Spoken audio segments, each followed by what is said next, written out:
Vous êtes tout est dans l'œil du photographe.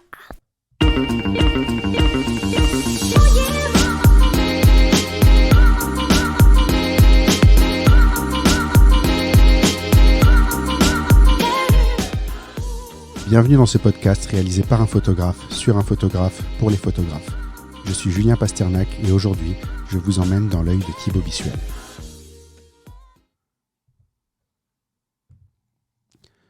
Aujourd'hui, je reçois Thibaut Bissuel, photographe et fondateur de Regard d'auteur. Regard d'auteur est une communauté de photographes de mariage et de portraits qui ambitionne de remettre la qualité et l'humain au cœur de la profession de photographe, là où d'autres voudraient la réduire à un simple algorithme et la standardiser, voire l'ubériser à outrance. Thibaut nous explique comment l'idée de Regard d'auteur a germé dans son esprit et l'a accompagné pendant près d'une décennie avant de prendre une forme concrète. La raison pour laquelle il défend fermement les règles fiscales et l'honnêteté, sa vision de la photographie sociale actuelle, quel photographe l'inspire et ses multiples casquettes professionnelles, dont une très surprenante. Nous parlons également des awards proposés par les sites dédiés aux photographes de mariage, de leur importance et de leur utilité réelle, ainsi que du moment qui a failli stopper net la naissance de Regard d'auteur. Bienvenue dans l'œil de Thibaut Bissuel. Thibaut, merci d'être là. Bonjour Julien, merci de m'accueillir. C'est un plaisir de te recevoir. Je pense qu'on va avoir pas mal de choses intéressantes à aborder. Je vais, pour commencer, te laisser peut-être présenter un petit peu ton parcours, ta vie personnelle, comment tu es arrivé à la photographie. Oui, ok, avec plaisir. Bon, ma vie personnelle, je ne sais pas si je vais rester peut-être un peu timide sur certains points, mais je vais essayer de me dévoiler un peu aussi. Alors, qui je suis, je m'appelle Thibaut Bissuel, pour ceux qui ont vu passer peut-être mon nom sur Facebook ou ailleurs, mais que j'ai pas eu encore la chance de rencontrer. J'ai 29 ans. Je suis du Sud. Je suis pas né dans le Sud, mais je suis de Montpellier. Je viens de revenir récemment à Montpellier. Et puis, entre-temps, j'ai fait un petit parcours d'études de 5 ans où je suis parti pendant 2 années dans le nord de la France, où il faisait très froid, à Roubaix, à la pointe de la France, en BTS photo.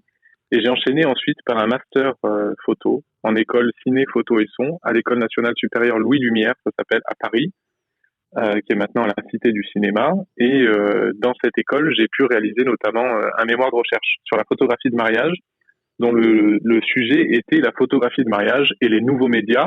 Ça date de 2013, quand je suis sorti avec le master.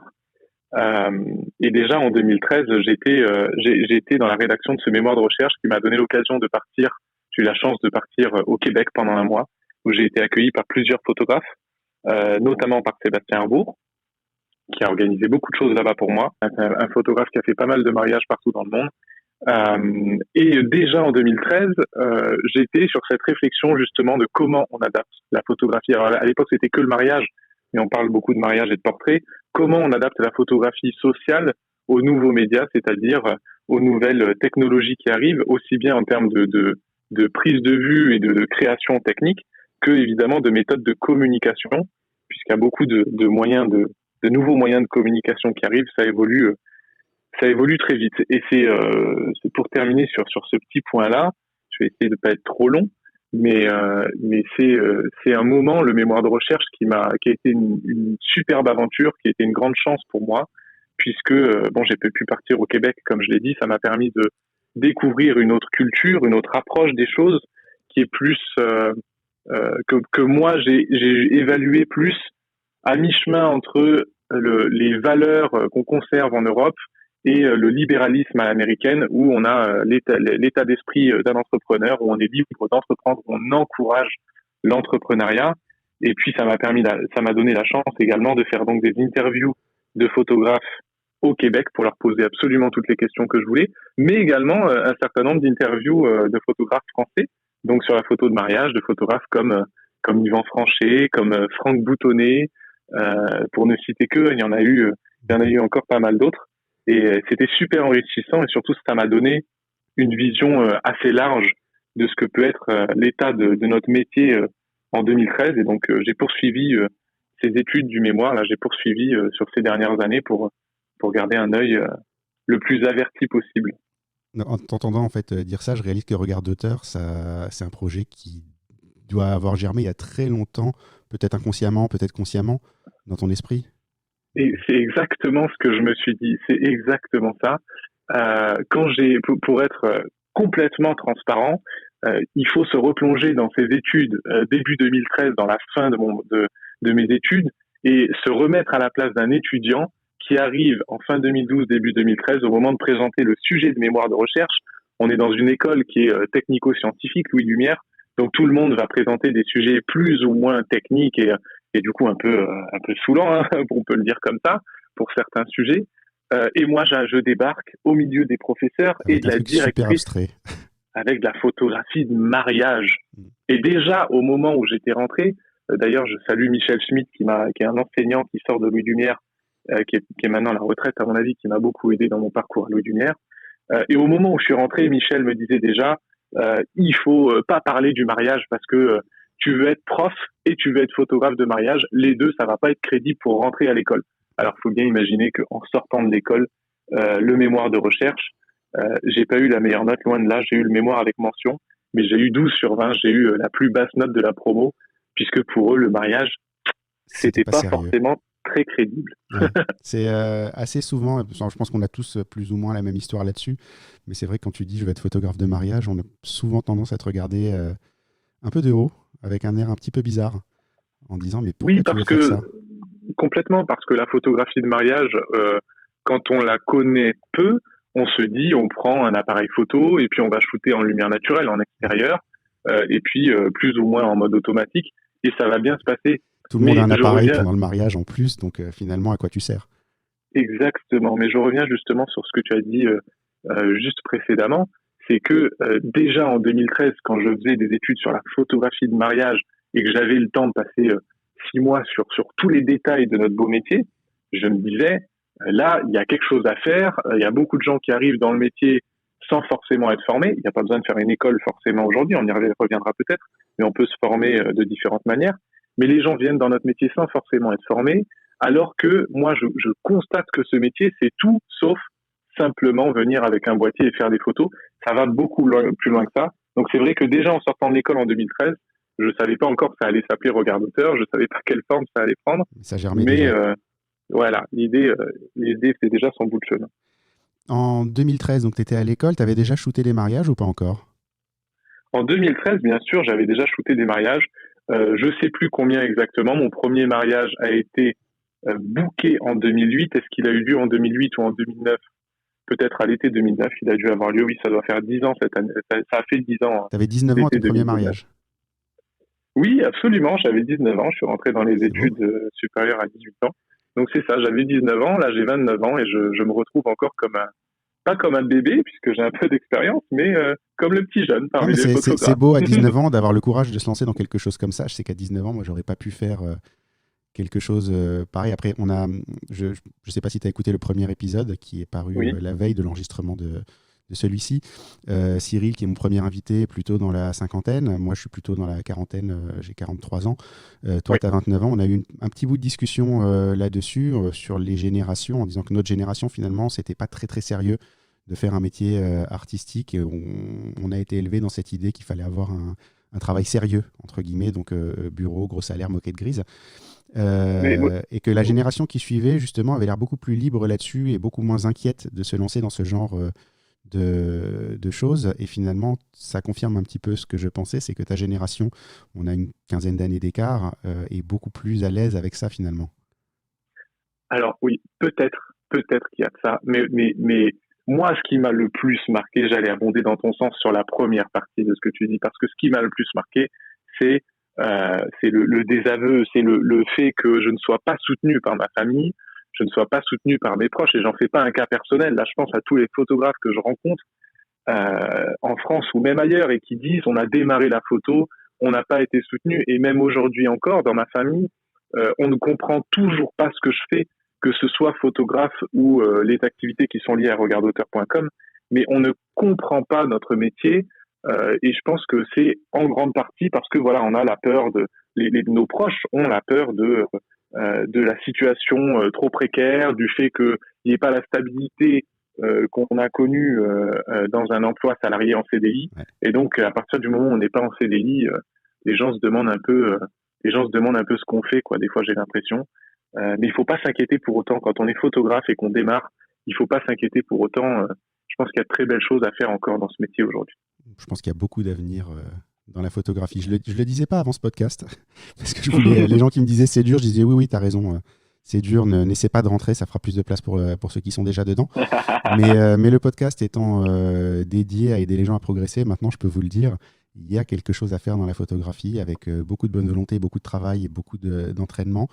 On peut faire quelque chose de très bien à plein de niveaux différents. Et Thibaut, justement, tu vas être l'exemple parfait, l'illustration parfaite de ça, qu'on peut réussir dans la photo et on peut réussir autour de la photo également. Il y a plein de choses à faire dans ce milieu. L'illustration parfaite, je ne sais pas. En tout cas, moi j'y crois, je te soutiens. Contrairement aux familles qui nous entourent, je te soutiens et j'y crois. J'y crois fort. Merci. Mais pour revenir sur ce sujet justement, et Regard d'auteur y est très lié. C'est une aventure entrepreneuriale avant tout. Ça, c'est une chose. Je veux pas faire de reproches aux gens qui nous ont formés ou autres, mais c'est une chose que je regrette fondamentalement dans mon parcours d'études, dans mon parcours de formation, c'est de ne pas avoir suffisamment été formé à être un entrepreneur, c'est-à-dire quelqu'un qui part sur des bases solides en termes de business. On lance un business. On n'est pas photographe en étant embauché. Si on est photographe, qu'on arrive dans un studio ou autre, ou une agence par exemple, et qu'on nous donne des missions photographiques, c'est-à-dire des missions de création technique, alors on est embauché, on a du travail qui tombe et on a un salaire à la clé. Nous, on a non seulement cette position d'ouvrier, de ce cheville ouvrière, celui qui est le créatif, mais aussi la position de celui qui est entrepreneur. Et par rapport à ça, je pense que il y a un très bel avenir dans notre métier de photographe professionnel de mariage ou de portrait, mais il faut partir sur de bonnes bases et donc il faut être entrepreneur avant d'être photographe. On va revenir sur ce sujet un petit peu plus tard. 2013, tu es diplômé ? Oui. Tu as fait quoi après ? J'ai été diplômé en juin 2013, donc j'ai eu le master photo. Et derrière, je suis parti. Alors, je souhaitais rester sur Paris, mais clairement, j'en avais pas les moyens de pouvoir m'installer sur Paris. Et je me suis dit, ça c'est très marrant aussi, c'est une chose dont je parle rarement, je me suis dit, je vais faire un autre métier à côté qui va me permettre de gagner de l'argent et puis ça me permettra du coup de développer ma boîte en parallèle. Et je suis descendu à Lyon, qui était une très jolie ville, qui était plutôt le bon compromis entre Paris et Montpellier, donc une ville de taille réduite entre guillemets par rapport à Paris et où ça serait moins cher.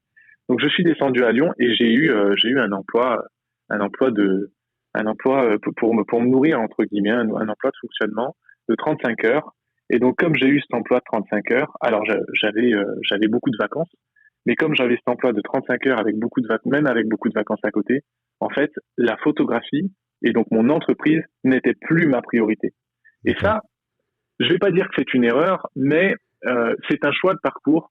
Et je pense qu'aujourd'hui, quand on veut réussir dans quelque chose, bien sûr, il faut toujours avoir une sécurité financière parce qu'on a tous besoin d'un minimum d'argent pour vivre. Mais quand on veut vraiment réussir dans quelque chose, surtout quand c'est compliqué, quand on est dans un marché qui est plus ou moins saturé, etc., comme c'est le cas en photo, il faut s'investir à 100%, il faut se donner les moyens. Et on peut pas se dire, je vais travailler à 35 heures dans un boulot avec tout ce qu'il y a dans notre vie perso à côté. Et puis, je vais quand même avoir une boîte qui tourne en photo. C'est pas possible. Donc, si c'était à refaire, tu referais pas de la même manière. Oui, parce que si c'était à refaire, encore une fois, je prendrais plus une position d'entrepreneur. Alors, il faut du courage, c'est clair, parce que on a toujours peur quand on l'a jamais fait. Mais la position d'entrepreneur, c'est pas la position du salarié qui gagne de l'argent et qui ensuite le dépense.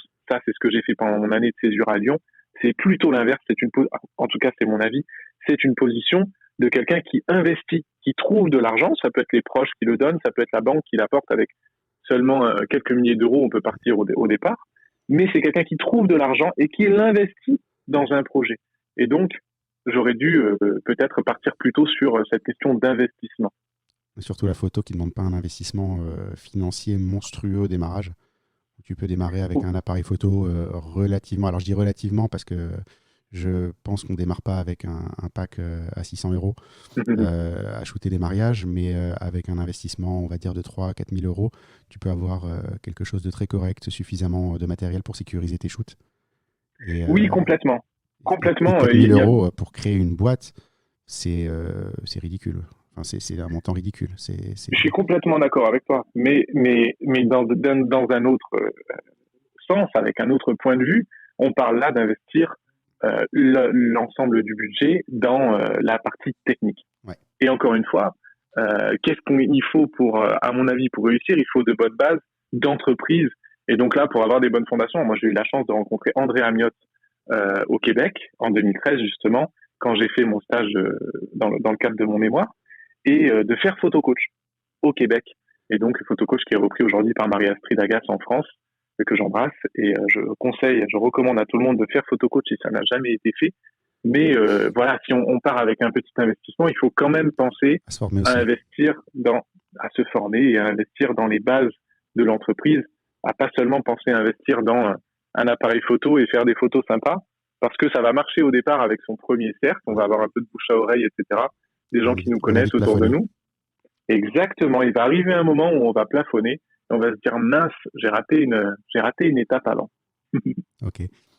On va rester sur ta présentation. Dans la foulée de ça, donc tu as bossé pendant 1 an à Lyon en tant que salarié en essayant de créer ta boîte. Finalement, tu t'es rendu compte que tu passais plus de temps dans ton emploi de salarié que dans ta création d'entreprise. Qu'est-ce qui t'a amené finalement? Est-ce que tu as quitté ce boulot pour créer ta société? Qu'est-ce qui s'est passé après? Alors, ce qui s'est passé après, déjà, il faut savoir que ma boîte, mon entreprise, j'ai créé en auto-entreprise, un statut qui était très, très, très critiqué à l'époque, notamment par le syndicat. Aujourd'hui, ça a changé, ça a évolué et c'est tant mieux. Mais ma boîte, je l'avais créée déjà en 2009. C'est-à-dire que j'étais étudiant de 19 ans et j'avais déjà créé l'auto-entreprise quand ça a commencé le statut. Donc, ça datait pas d'hier. Et ensuite, comment j'ai évolué? Eh ben, j'ai eu une année où je me suis dit, je vais pas bosser, je vais lancer à fond mon activité. J'avais évidemment travaillé pendant 1 an, donc j'avais cotisé et j'avais un soutien de l'État à travers des aides de création et reprise d'entreprise, etc., de l'ACRE ou le NACRE, suivant comment on se positionne.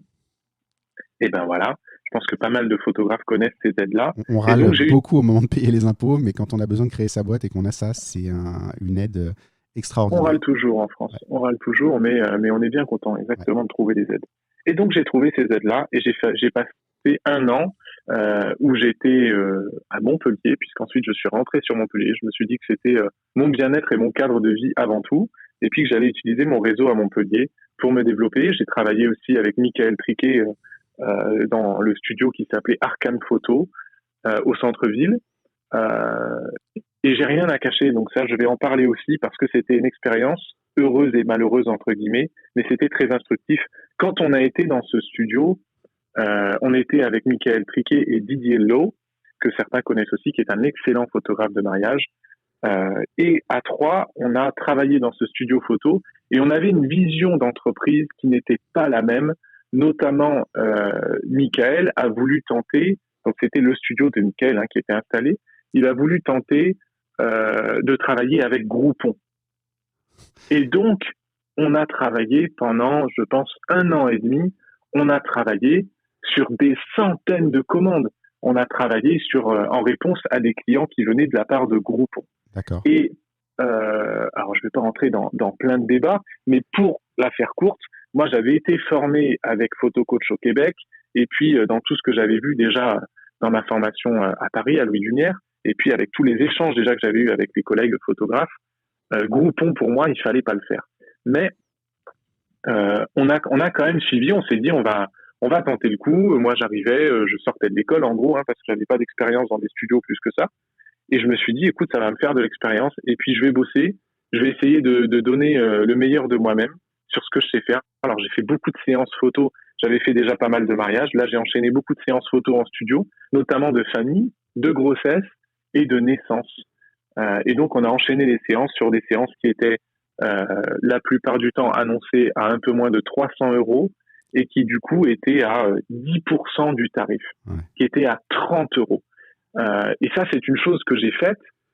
C'est pas du tout une chose que je regrette, mais si tu veux, je savais déjà au fond de moi que ça n'était pas ce qu'il fallait faire en termes de business model à l'époque, mais on l'a fait quand même. Et donc, qu'est-ce qui s'est passé? Évidemment, on a constaté qu'on s'était trompé. Mais si tu veux, je trouve qu'aujourd'hui, avec le recul, on a suffisamment... c'était formateur, mais on a suffisamment de formation et d'échanges avec les collègues et de conférences qu'on peut suivre. Et quand on nous donne des conseils comme ça, qui sont, par exemple, entre autres, ne faites pas de groupons pour plein de raisons, parce que c'est pas valorisant pour le métier, pour plein de raisons. Eh ben, si on est intimement convaincu de quelque chose, même si on a un collègue ou une autre entreprise qui a une vision différente, il faut respecter cette vision, mais il ne faut pas s'inscrire dans cette vision. Là, ça rejoint ce que tu as dit au tout départ, c'est le courage qu'il faut et la peur de rater. Et j'ai pas eu, je pense, le courage de dire, moi, je prends tout de suite une autre direction. Je pense que j'avais aussi envie de bosser en studio et de bosser avec ces collègues-là, parce que Mickaël Triquet est un collègue formidable. Mais voilà, j'étais intimement convaincu au fond de moi que c'était une erreur entrepreneuriale de faire ça. Et en tout cas, c'était pas ma vision de photographe. Est-ce que d'un point de vue formateur, d'un point de vue travail, d'un point de vue volume de travail, tu penses que ça t'a quand même apporté quelque chose? Parce que je te pose cette question parce que moi, j'ai démarré ma carrière de photographe en faisant des photos de boîtes de nuit pendant longtemps. Donc, c'est des jobs très mal payés. Relativement ingrats parce que tu arrives tôt, tu finis très tard. Tant que tu n'as pas de famille, ça va, mais bon, quand tu commences à avoir des enfants, que tu rentres la nuit, que tu les réveilles, tu te rends compte un petit peu de tout ce temps que tu consacres à quelque chose qui n'est pas rémunérateur forcément. Mais par contre, ça reste pour moi un bon souvenir dans le sens où c'est les années les plus formatrices de ma vie. C'était mes débuts. Donc, tu as beau avoir un bagage technique, tant que tu n'es pas sur le terrain à mettre en œuvre, à apprendre, à découvrir, à te prendre des claques, à prendre des coups, à avoir du matériel qui pète entre tes mains, un flash qui ne fonctionne pas, pourquoi tel truc ne fonctionne pas, tu vois. Je veux dire, effectivement, tu as l'aspect argent entrepreneur qui n'est pas bon, on ne va pas se mentir, tu travailles pour rien. Mais est-ce que toutes ces heures que tu as passées à travailler, parce que c'est aussi la définition d'un photographe professionnel, c'est quelqu'un qui travaille dans la photo, est-ce qu'elles ne t'ont pas apporté quelque chose quand même? Mais ça m'a apporté énormément. Alors là, si tu avais un doute, parce que je sais que j'ai dépeint un tableau qui est assez noir par rapport à Groupon, mais ça m'a apporté énormément, d'abord techniquement en photo, parce que j'ai fait littéralement des centaines de séances de grossesse, de famille et de naissance. Alors, ça te permet d'apprendre techniquement comment on éclaire, comment on photographie, comment on cadre, comment on compose avec ces familles-là, avec les problématiques du bébé qui fait pipi, qui dort pas, peu importe, mais voilà, avec les problématiques, ça t'apprend à manipuler le bébé. J'ai adoré le contact avec les bébés. Ouais, ça, c'est fabuleux. Voilà. Et puis, au-delà de la technique photo, alors là, Mickaël Triquet vient du commerce au départ et m'a appris énormément de choses. D'une part, sur la relation client, sur comment on accueille le client, et puis sur la relation commerciale qu'on peut mettre en place avec le client. Maintenant, encore une fois, Groupon, ce système-là, ça avait été utilisé dans ce studio parce que ça fonctionnait dans d'autres studios. Mais la problématique, c'est que, on dit des fois, il faut que les planètes s'alignent. Il faut qu'on soit aligné avec ce qu'on fait. Et je vais parler de mon cas personnel. Je venais au studio et faire les photos de bon cœur, mais mon état d'esprit n'était pas aligné avec ce système Groupon, n'était pas en accord avec ce que je venais faire. Et donc, de fait, ça pouvait pas fonctionner. Je pense que il faut pas aller contre notre nature. Tu ralentis, tu freines inconsciemment dans ce boulot-là, justement, parce que tu sens qu'il y a quelque chose qui va pas. Il faut toujours écouter son instinct. Exactement. Et donc, dans ce cadre-là, c'était une expérience extrêmement enrichissante. Mais voilà, il faut partir rapidement, à mon avis, sur des choses avec lesquelles on est plus aligné. Donc, en quelle année tu as arrêté ce système-là? Là, on est en quelle année? On est arrivé à l'été 2014 à Montpellier. J'ai dû faire, je pense, 1 an et demi, quelque chose comme ça. Donc, on doit arriver en 2016. Oui, je crois que c'est 2016. 1 an et demi ou 2 ans. Ça a dû mettre du temps à se mettre en place. Donc, on va dire qu'on arrive après à l'été 2016. Et l'été 2016, au final, où j'étais à Montpellier, j'étais chez moi, entre guillemets. L'été 2016, c'est là que je me suis dit, je vais lancer un label photo. On en a même parlé, pour tout te dire, avec un photographe que je salue également, qui s'appelle Olivier Demol. C'est un couple de photographes à Montpellier. On en a même parlé avec Olivier Demol en 2015, au moment où j'ai repris contact j'avais gardé contact avec le Québec, mais j'ai repris un contact professionnel plus solide et je suis reparti.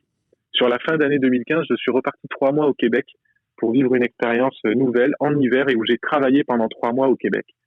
Et on en a parlé avant mon départ avec Olivier Demol. Je disais, voilà, il y a trop de monde en photo, il y a beaucoup trop de concurrence et surtout, c'est pas une question de trop de concurrence, c'est une question de c'est beaucoup trop hétérogène, c'est-à-dire le client final, quand on pense au client final, il ne s'y retrouve pas. Qui est photographe pro, qui ne l'est pas, pour être plus large dans la question, à qui faire confiance ou non pour ces photos de mariage ou de portrait. Et donc j'ai dit, exactement, mais donc je me suis dit, on ne peut pas demander à l'État de créer un diplôme, ça fait des années, j'étais adhérent au GNPP, anciennement, qui est maintenant la FFPMI, on disait il faut créer un diplôme, mais une reconnaissance de l'État. Mais je me suis dit, ça n'arrivera jamais, ça sert à rien d'attendre, et donc il faut créer quelque chose. Et j'avais dit avec Olivier, je lui avais dit, il faut qu'on crée quelque chose. Et il m'avait dit, écoute, lance quelque chose si tu veux. Ouais, il faut créer un label photo, c'est une bonne idée. Eh ben, lance quelque chose. Et il m'avait dit à l'époque, il faut il faut un billet il faut 2-3 000 euros pour lancer quelque chose, pour lancer un site, etc. Un site complexe comme Regard d'auteur à 2-3 000 euros. L'idée de base, c'était ça. C'était, il faut 2-3 000 euros pour commencer à lancer quelque chose. Lance quelque chose si tu veux. Et je suis parti au Québec et je suis revenu. Et l'été suivant, en mi-2016, j'ai dit, je vais lancer quelque chose. Il me faut beaucoup plus d'argent, en tout cas beaucoup plus que 2-3 000 euros, en effet. Et donc, il faut que je trouve des gens qui me soutiennent. J'ai trouvé 2 investisseurs qui sont des gens qui sont proches de moi et qui, je pense, soutiennent ma démarche et l'entreprise humaine que je veux mettre en place dans la photographie sociale avant toute chose. Et donc, ils ont amené de l'argent également. Et on a démarré Regard d'auteur. À ce moment-là, j'ai eu la chance aussi de croiser la route de William Lamblay. Ça, c'est le prochain nom que je cite, qui est un ami précieux, qui est quelqu'un d'extraordinaire. Si vous ne le connaissez pas, j'espère que vous aurez la chance de le rencontrer. Et William Lamblay, qui était parmi les meilleurs photographes de mariage français à l'époque, et donc ça a continué évidemment. En mi-2016, il m'a dit, écoute, moi je vais te filer un coup de main, ça me plaît ton idée de label, et puis j'ai envie de travailler là-dessus avec toi, et on a commencé à bosser ensemble sur Regard d'auteur, pour que finalement, en avril 2017, je prenne mon envol tout seul, entre guillemets, alors avec mes 2 associés qui sont des investisseurs, mais que je prenne mon envol tout seul sur ce projet-là. C'est sûr que ça aide d'avoir un William Lamblay sur un projet comme ça, en tout cas. D'avoir un grand nom comme ça qui t'apporte une caution quelque part. Oui, exactement. Ça m'a permis d'ouvrir pas mal de portes et de donner un minimum de crédit, parce que moi, j'étais pas du tout connu de l'ensemble des photographes professionnels de mariage en France. Et donc, ça m'a permis de démarrer auprès de la communauté des photographes, même si le plus important, c'est pas les photographes à toucher. Le plus important, le plus difficile en tout cas, c'est d'arriver à toucher le client final. D'accord. Tu fais encore des photos de mariage aujourd'hui, ou tu es à 100% sur Regard d'auteur? J'en fais encore, mais très peu, de moins en moins. J'ai fait, je crois, 3 mariages l'été passé. J'en ai 2 qui sont prévus. Je prévois plutôt pour cet été. Pour l'instant, j'essaie de pas trop en faire, je t'avoue, parce que je passe déjà énormément de temps sur Regard d'auteur. Aujourd'hui, je considère que c'est mon boulot à plein temps. D'accord. Ça fait déjà 1 an et demi que c'est comme ça. Je fais encore quelques mariages pour garder la main et puis pour me faire plaisir, parce que c'est toujours un plaisir de partir sur une journée de reportage. Ouais. J'imagine bien. Merci pour cette présentation. On a été un peu plus long que ce que je pensais, mais c'était très intéressant. On va passer à une série de questions. Alors j'appelais ça les questions rapides, mais je me suis rendu compte dans l'interview précédente que finalement, on pose des questions qui ont vocation à être rapides, mais que c'est très intéressant qu'elles ne soient pas rapides. Donc tu peux développer autant que tu veux. La première, donc tu as été étudiant en photo, mais qu'est-ce qui t'a amené à la photo? À quel âge tu as eu ton premier appareil? Qu'est-ce qui m'a amené à la photo? Alors l'histoire, à mon avis, est pas plus passionnante que l'histoire de quelqu'un d'autre. On t'a offert un appareil, tu as fait des photos, tu as adoré. Ouais, j'ai fait de la photo quand j'étais jeune. Mon papa avait un réflexe, et je ne sais pas pourquoi. Il avait un EOS 5000, donc c'est un réflexe argentique, et je ne sais pas pourquoi, mais c'était toujours l'appareil qui était... C'est un peu comme quand on a acheté un bel ordinateur ou un bel iPad ou un bel iPhone. C'était l'appareil à l'époque qui était... donc on est dans les années 2000, j'avais 10 ans. Oui, ça date pour certains, je sais, mais c'était l'appareil qui était inaccessible, qu'on n'avait pas le droit de toucher et tout. Et donc, je pense que j'avais envie aussi de le toucher, de faire des photos. C'est ça qui t'a attiré, c'était l'interdit? Certainement qu'une part de l'interdit m'a attiré. je suis quelqu'un, pour ceux qui me connaissent un peu, je suis quelqu'un qui aime justement aller dans les choses qui sont plus ou moins interdites, sans faire des folies non plus. Mais je suis quelqu'un qui aime relever des défis et qui aime aller dans l'interdit. Je pense que ça m'a attiré, oui. Donc du coup, c'était l'appareil de ton père, l'argentique, ton premier appareil à toi. Est-ce que tu as récupéré celui-là ou est-ce que c'était plutôt un numérique? Non, j'ai commencé en numérique. Tu as commencé J'ai en numérique. commencé en numérique avec un petit compact, certainement comme beaucoup de gens. Et ce que j'aime raconter, c'est que quand je suis arrivé en 2008, quand je suis arrivé en BTS photo à Roubaix, alors juste avant d'entrer, il y avait des entretiens. Je suis parti de Montpellier jusqu'à Lille, jusqu'à Roubaix pour faire un entretien en direct. Il m'avait demandé un book photo et j'avais imprimé quelques photos que j'avais fait au compact. Ouais. Alors je l'ai toujours. Il faut s'imaginer une minute les photos au compact en 2008.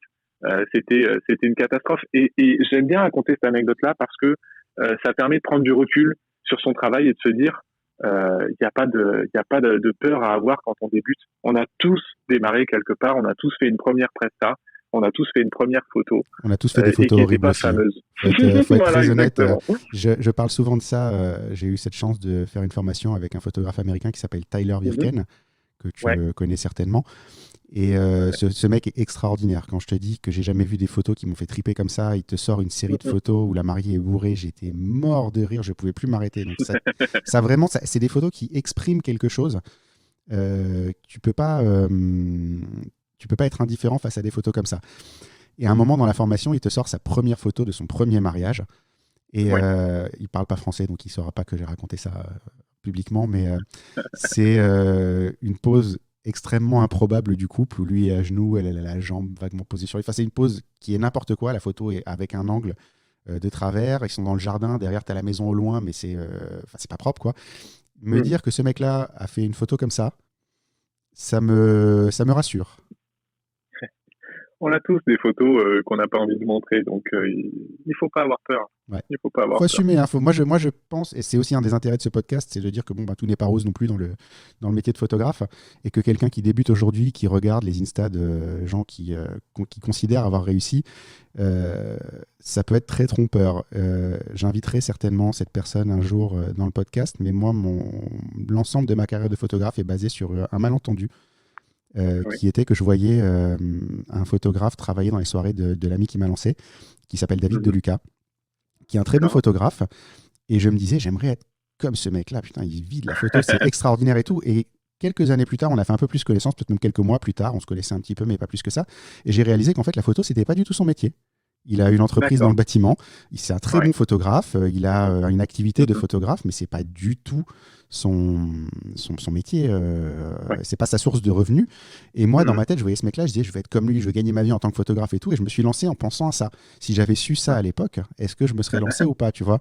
Et le background entre ce que tu as l'impression de voir, ce que tu extrapoles, et la réalité est souvent très, très éloigné. Ah ben bien sûr, on a l'image véhiculée par Instagram ou par d'autres médias sociaux aujourd'hui, mais on a toujours une image faite de paillettes. Après, tu parles de tout n'est pas rose.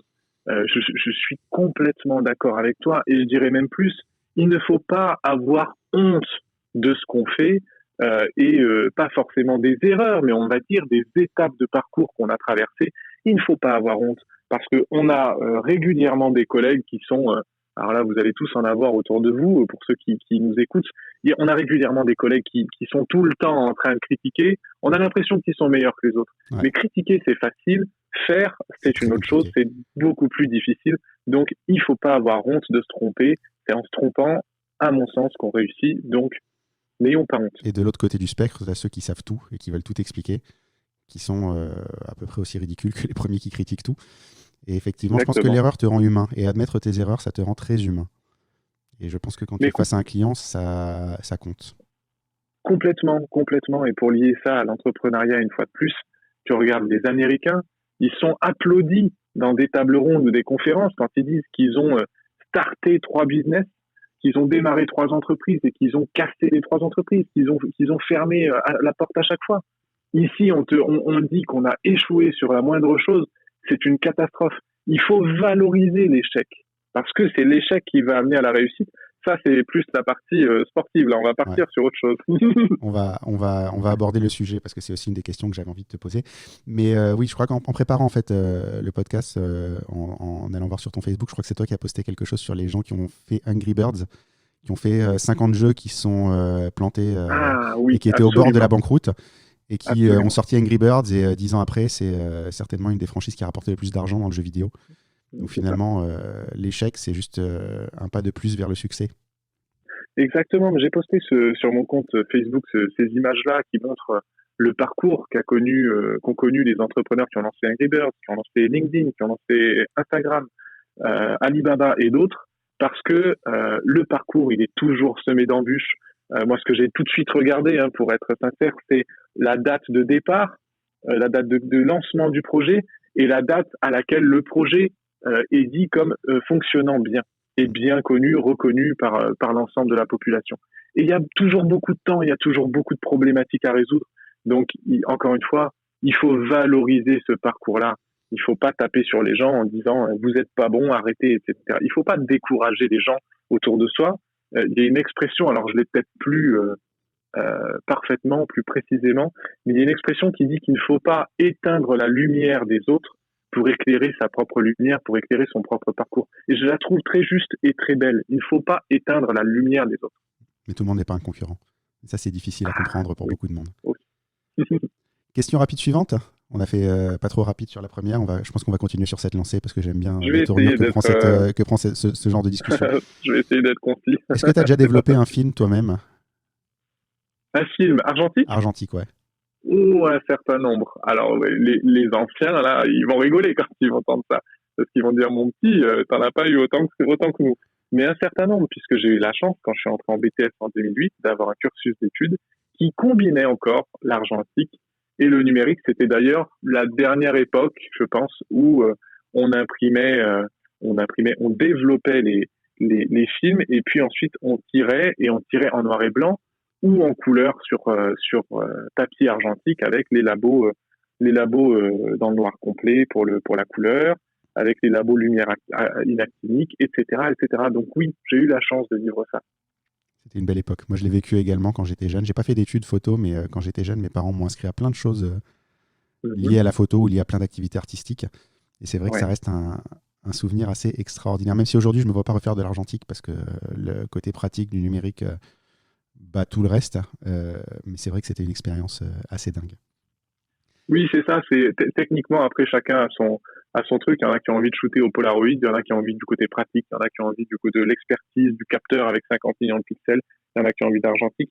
Chacun fait sa petite sauce et chacun fait ce qui lui plaît. Il n'y a pas une bonne façon de faire.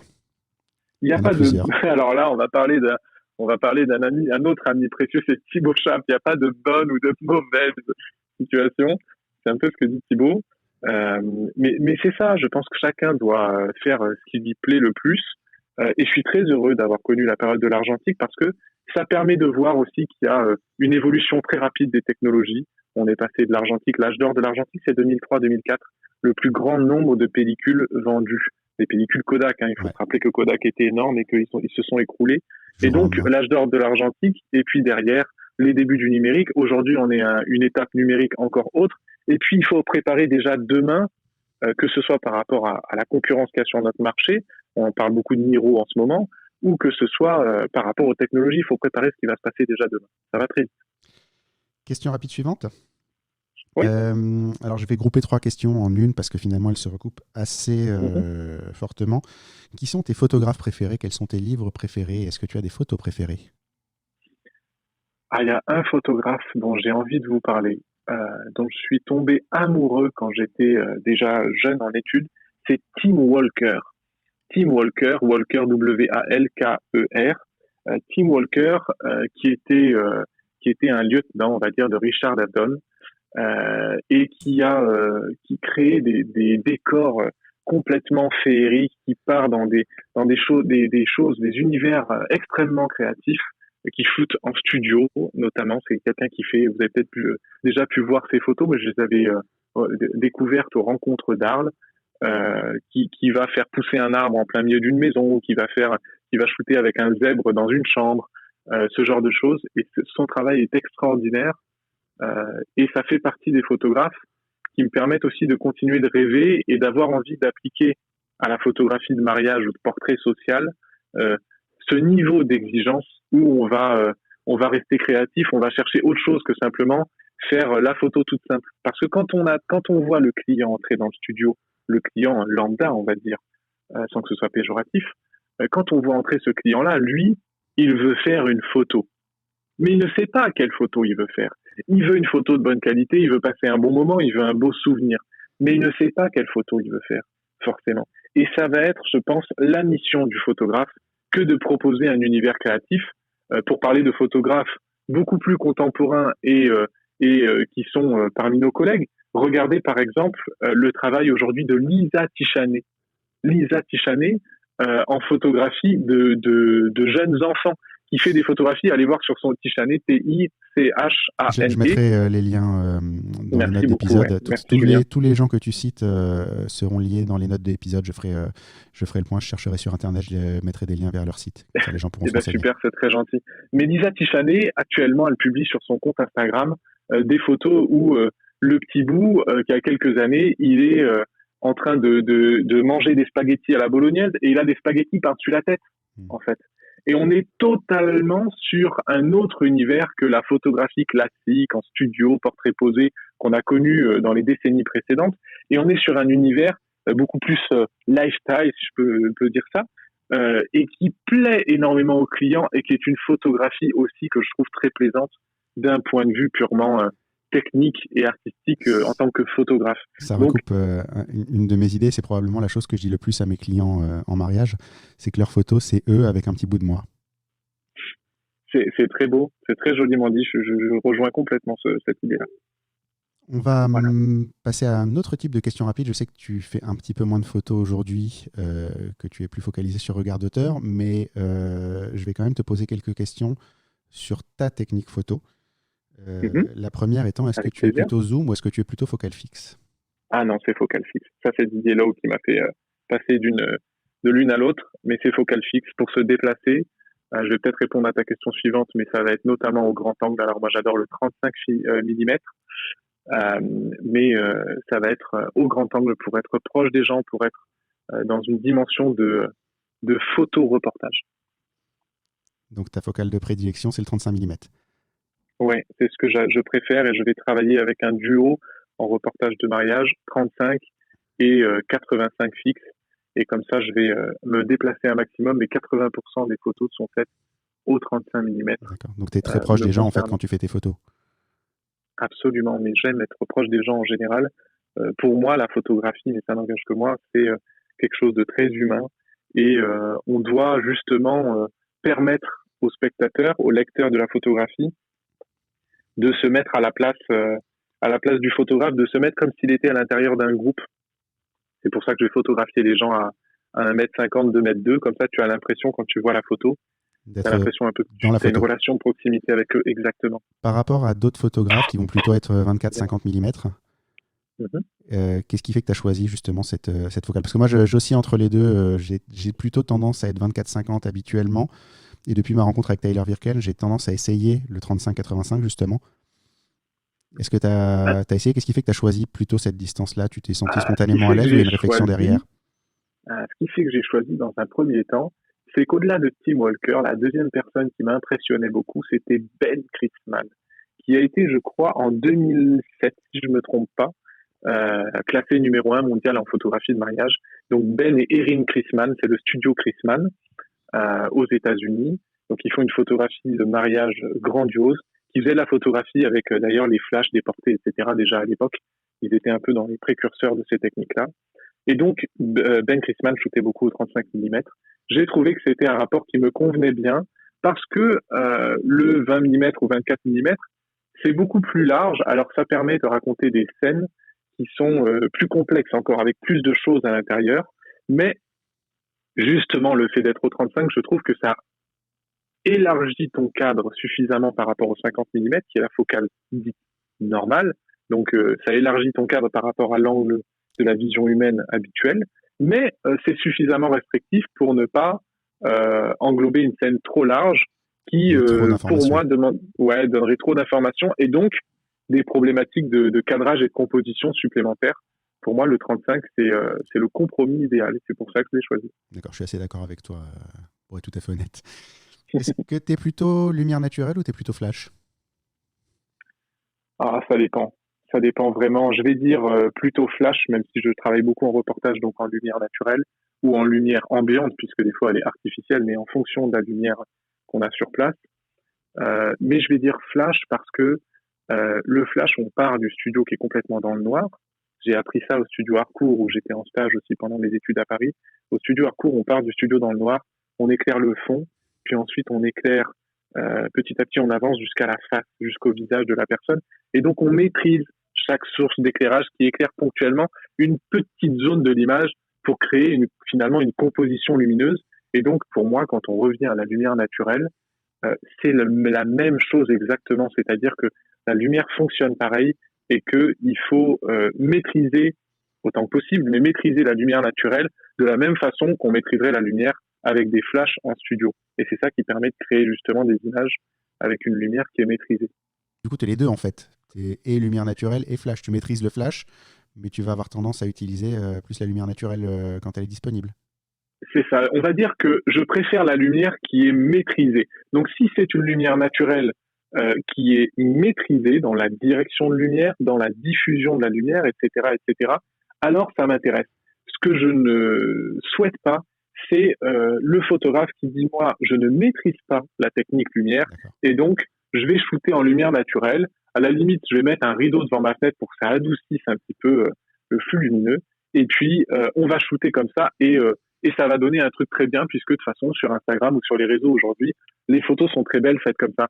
Et c'est ça qui m'embête un peu, c'est que je veux pas que le photographe moderne devienne un photographe qui n'a absolument plus aucune connaissance, plus aucune maîtrise, que ce soit technique ou que ce soit culturel sur ce qu'est la photographie. Pour moi, c'est important de garder ça. Je pense que c'est le gros problème de la génération de photographes Instagram, c'est que finalement, tu cherches pas forcément à inventer des choses par toi-même, tu as tendance à reproduire assez facilement ce qui a déjà été créé par quelqu'un d'autre, et pas chercher des idées spontanées par toi-même. Enfin, si tu prends, c'était une des questions qu'on avait abordées avec Cyril dans l'épisode précédent, si tu prends la photo de nourriture, tous les gens qui font de la photo de leur plat sur Instagram le font tous de la même manière aujourd'hui, parce que quelqu'un l'a fait une fois, ils ont vu, ils ont dit tiens, ça rend bien, et ils ne cherchent pas à varier, ça marche, il n'y a pas besoin d'en faire trop, ça fonctionnera, ça aura des likes. Et je pense que c'est un des vrais problèmes de la photo aujourd'hui, c'est ça.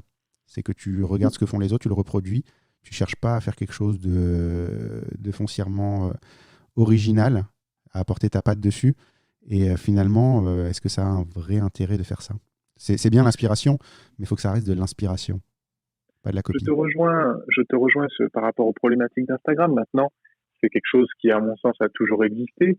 On copiait avant beaucoup les États-Unis déjà à partir du moment où il y a eu notamment le développement d'Internet avec les blogs. Et de façon plus globale, je dirais que pour moi, la problématique se porte plus sur l'immédiateté qui est portée aujourd'hui par les réseaux et par le monde moderne. C'est-à-dire que on voit quelque chose, on a tout de suite envie de refaire pareil, et surtout, on n'a pas de patience. On n'a pas de patience pour créer quelque chose. Encore une fois, il faut se tromper, il faut accepter de faire des erreurs. C'est là qu'on va arriver à quelque chose qui va finir par être grandiose. Et aujourd'hui, je pense que la société, qui est une société capitaliste, une société de consommation, nous pousse à vouloir réussir. Réussir, on parle de réussite uniquement financière, alors c'est assez triste, mais réussir financièrement le plus rapidement possible. Ouais. Les gens s'épuisent vite, ils ne font pas une carrière de photographe pendant 40 ans, ils font 2-3 ans de photos pour voir si ça marche. Ouais. Et donc, dans ce cadre-là, on a une problématique qui est d'inspiration, mais aussi, à mon avis, on a surtout aujourd'hui une problématique de temps, c'est-à-dire qu'on veut tout de suite, on n'a plus la patience, et on n'a plus la patience aussi de se donner les moyens, tout simplement. Pour revenir sur l'inspiration, je fais un petit bond en arrière. Je pense que, en fait, tu parles d'immédiateté de l'accès. Je pense que je parle d'accès tout court, en fait, quand je dis que les gens copient. Ça s'est vu sur les comiques. Il y a eu, il n'y a pas longtemps, Gad Elmaleh qui s'est retrouvé au centre d'une polémique. Pas mal de comiques. Et je pense que, tu vois, ça se recoupe finalement, le besoin d'avoir du succès rapidement, de trucs. Ils ont tous récupéré quelque chose qui n'était pas facile d'accès à l'époque, qui était les comiques américains. Donc il y avait eux qui y avaient accès parce que c'était des passionnés, et finalement peu de gens avaient conscience de ça et avaient connaissance simplement même des noms de ces mecs-là. Et le jour où l'accès à l'information est devenu plus rapide, plus facile, ça s'est globalisé, tout le monde a commencé à s'y intéresser, on s'est rendu compte de la supercherie. Et je pense justement que ça fait partie des choses qu'on retrouve dans la photo, où justement on voit de plus en plus de choses, ça arrive de plus en plus vite, c'est copié de plus en plus vite. Et finalement, il y a des gens effectivement qui vont arriver vite dans la photo, copier vite ce que les autres ont fait et disparaître très vite de la photo. Et quelques-uns qui vont survivre à ça. Je suis complètement d'accord avec toi. Mais si on revient sur Tim Walker, quand on regarde son travail, eh bien, personne n'a envie de faire la même chose. Parce que c'est trop de boulot, parce que c'est trop d'investissement. Et je pense qu'aujourd'hui, il y a deux façons de faire les choses. C'est soit en allant copier pour essayer de faire le truc le plus efficace, le plus rapidement possible qui ramène de l'argent. Et ça ramènera toujours de l'argent. Puisque même ça marche. Mais oui, mais ça marche financièrement. C'est-à-dire que quelqu'un comme Gad Elmaleh, même s'il est dans la tourmente aujourd'hui, il va continuer à remplir des salles, à vendre ses spectacles et il n'y aura pas de souci. Donc ça marche financièrement. Mais il y a deux façons de faire les choses, de mon point de vue. Et il y en a une qui est comme ça sur le copier-coller, essayer d'arranger, faire ça vite. On traduit quelque chose de l'anglais au français et puis ça passe. Et il y a la deuxième façon de faire qui, à mon sens, de ma vision, est plus noble, mais prend beaucoup plus de temps. C'est de créer par soi-même, de faire ses propres erreurs, d'apprendre. Mais pour moi, en finalité, ce qui sort, ce qui est produit, quand on a la patience d'attendre le nombre des années qu'il faut, ce qui est produit est bien plus grandiose. Et si on regarde aujourd'hui, ne serait-ce que dans la musique, on peut parler par exemple de variété française, même si c'est pas forcément ce que j'écoute le plus, mais ce que j'ai eu dans mon enfance avec des gens comme Aznavour, avec Céline Dion, avec Johnny Hallyday. Après, on aime le style ou on n'aime pas. Moi, j'écoute pas ça au quotidien. Mais pourquoi ces gens-là ont été des stars à ce point-là ? Parce que je pense que et pourquoi ils ont duré et pourquoi Johnny Hallyday, par exemple, devient une légende.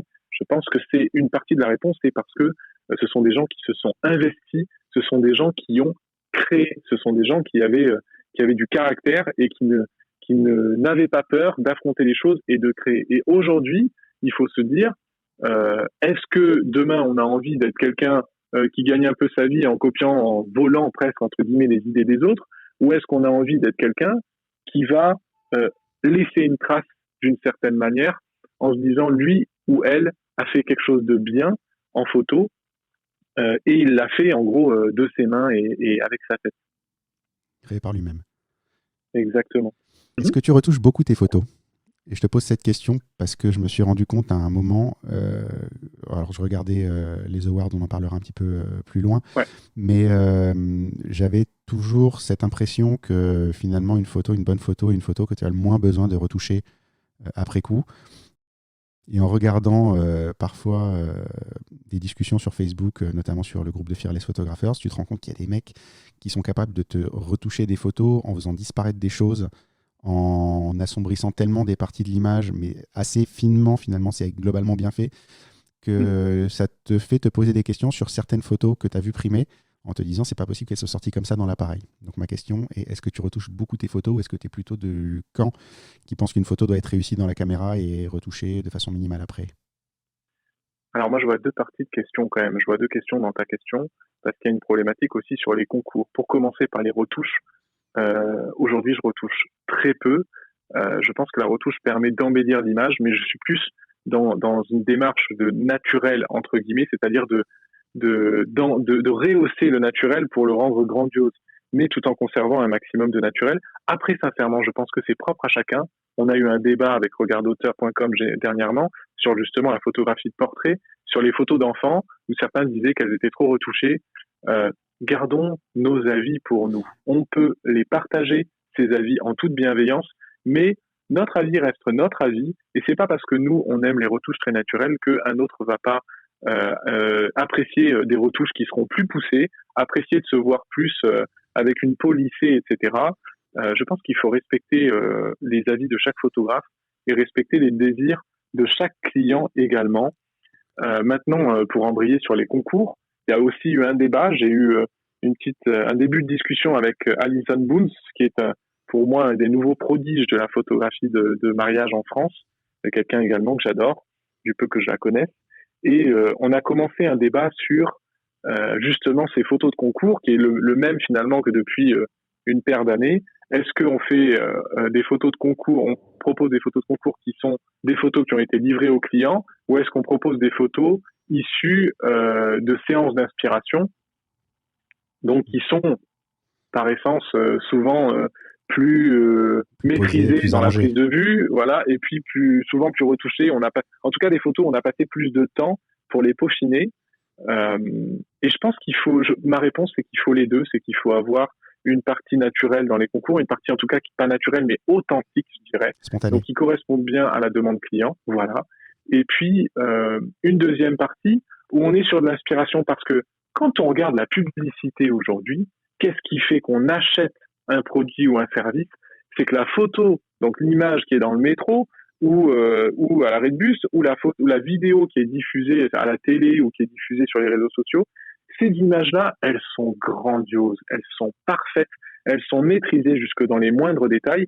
Et donc, si nous, et là je mets en jeu regard d'auteur également en partie, si nous, on veut faire la promotion d'une photographie sociale qui fait rêver, pour montrer au client final qu'il y a une grande différence entre ce qui est fait par un photographe lambda aujourd'hui et ce qui est fait par un photographe professionnel sur regardauteur.com, si on veut mettre en avant ça et faire rêver nos clients, il faut se donner l'exigence d'aller faire de la photographie aussi qui va être quasiment publicitaire par moment. Et donc, il faut accepter aussi, je pense, et encourager sur une partie ces shoots d'inspiration et ces retouches plus poussées. Je rappelle qu'un de mes credos, c'est qu'il n'y a pas de bonne façon de faire. Chacun sa méthode, chacun y trouve ce qu'il veut. Et l'idée de ce podcast reste que vous avez accès à des gens qui ont une façon de fonctionner. Vous pouvez prendre dans leur façon de fonctionner ce qui vous plaît, rejeter ce qui ne vous plaît pas et faire votre mix. Et je serais ravi un jour que quelqu'un qui a pris un petit peu dans 100 podcasts de chaque personne fasse son mix à lui et soit original. C'est ça l'originalité. Absolument. Et puis je pense encore une fois, il faut encourager de la maîtrise dans toute chose. Il faut encourager du respect entre les collègues. Je trouve qu'il n'y a pas assez de respect. Et ça, c'est une de mes grandes conclusions après presque 3 années d'existence pour Regard d'auteur. Je trouve qu'il n'y a pas assez souvent de respect dans la communauté des photographes. Les gens s'énervent très vite, très vite. J'ai eu une histoire comme ça, je ne sais pas si tu t'en souviens, c'était il y a peut-être un an, où sur Regard d'auteur, tu avais posté quelque chose sur les clients qui proposent de payer au black. Absolument. Et j'avais répondu, mais innocemment, franchement, c'était pas ni un jugement ni quoi, mais j'avais posté en disant le problème, c'est qu'il y en a qui sont en SARL, il y en a qui sont en auto-entrepreneur, et que des fois, tu es 20% plus cher, mais tu gagnes pas 20% de plus. Mais sans arrière-pensée, sans reproche aux auto-entrepreneurs, c'est un statut qui existe, il a ses avantages, il a ses inconvénients. Tu as des gens qui sont plus chers, tu as des gens qui sont moins chers, tu as une expérience qui n'existe pas. Et ça avait déclenché, j'allais dire une levée de bouclier, mais je me suis fait littéralement insulter par certaines personnes. J'avais pas réellement compris pourquoi, parce que finalement j'avais dit une chose qui était même pas un avis, c'était juste un constat de dire que voilà, le jeu est un petit peu faussé par endroits. Après, il est faussé dans les deux sens. Je veux dire, j'ai pas les charges qu'a un auto-entrepreneur. En SARL, un auto-entrepreneur, il va payer 30% sur l'intégralité de son chiffre d'affaires. Moi, je peux déduire mes charges. Donc, c'est pas la même approche, c'est pas la même chose. Mais ça se voulait pas méchant, ça se voulait pas un jugement, ça se voulait pas un reproche. Mais ça m'a explosé à la tête. Comme rarement quelque chose m'a explosé à la tête.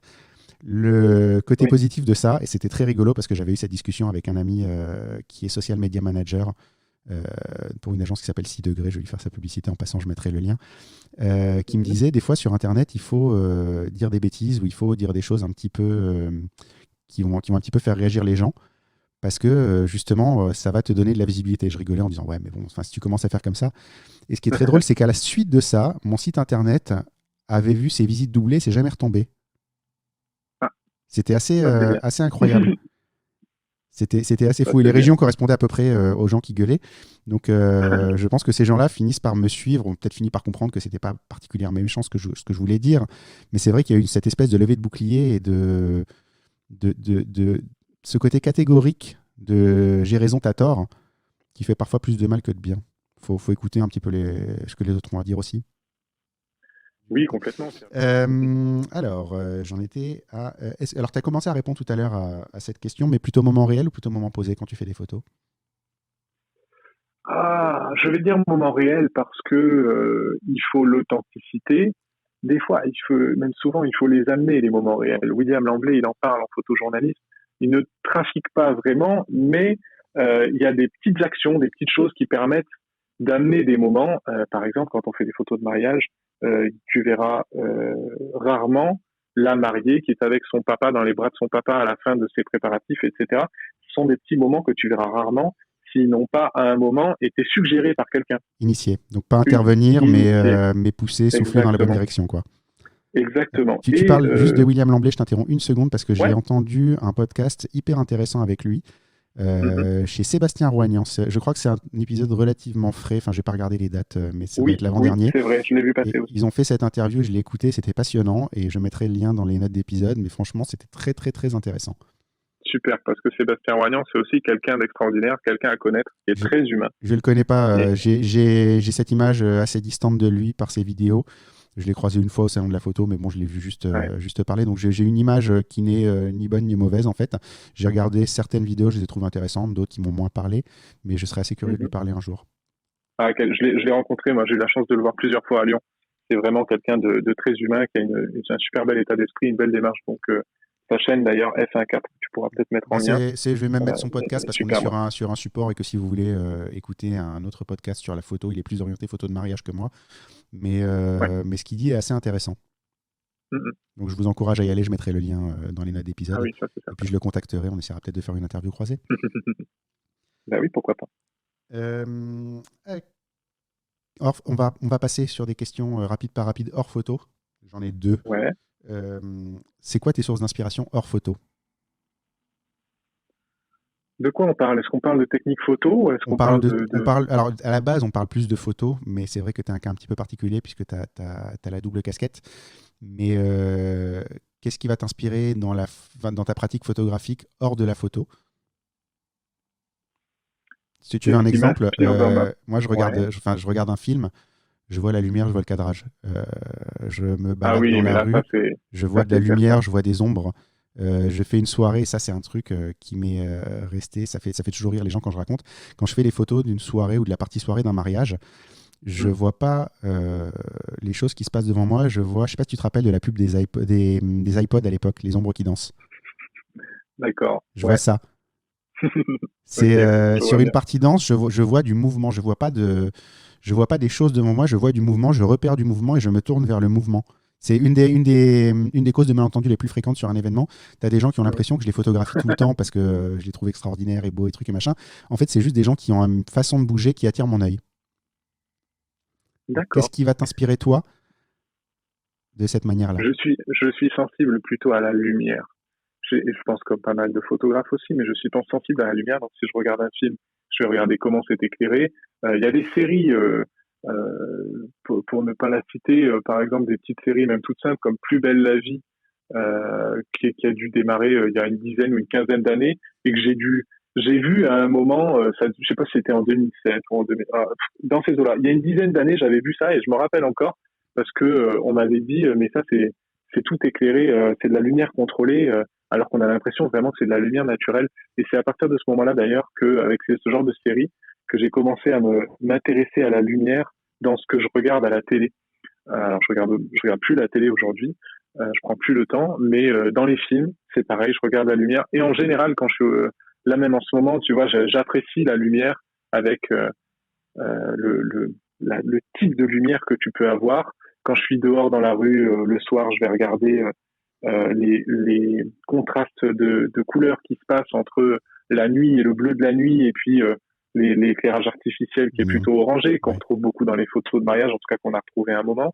Un photographe qui fait beaucoup ça en France, c'était Benjamin Brett, après les photographes américains comme Chris Mann, etc. Voilà. Maintenant, j'essaie de ne pas trop regarder ça. Parce que c'est le piège un peu dans lequel j'ai pas envie de tomber, comme tu dis, c'est d'être tout le temps en train de photographier. J'ai envie de vivre le moment. Ça, c'est une grande problématique, c'est d'être toujours en train d'imaginer la prochaine image, d'imaginer le prochain truc. J'ai envie de vivre le moment. Exactement, j'ai envie de vivre le moment simplement comme une personne lambda. Et je trouve que quand on est photographe, c'est pas toujours facile finalement d'apprécier, de déconnecter son cerveau, de poser sur le bureau et puis d'apprécier le moment, tout simplement. C'est marrant parce que moi, je le déconnecte pas, je vois toujours ça. Simplement, je ne prends pas l'appareil photo. Ouais. Je veux pas déconnecter justement cette partie-là de mon cerveau parce que je trouve qu'elle s'entraîne bien. Mais après, j'ai 2 enfants, je dois être un des papas qui prend le moins de photos de ses enfants. Sérieusement, je veux dire, j'en fais à l'iPhone comme tout le monde, Oui, mais j'ai pas envie d'avoir un appareil photo entre eux et moi. oui.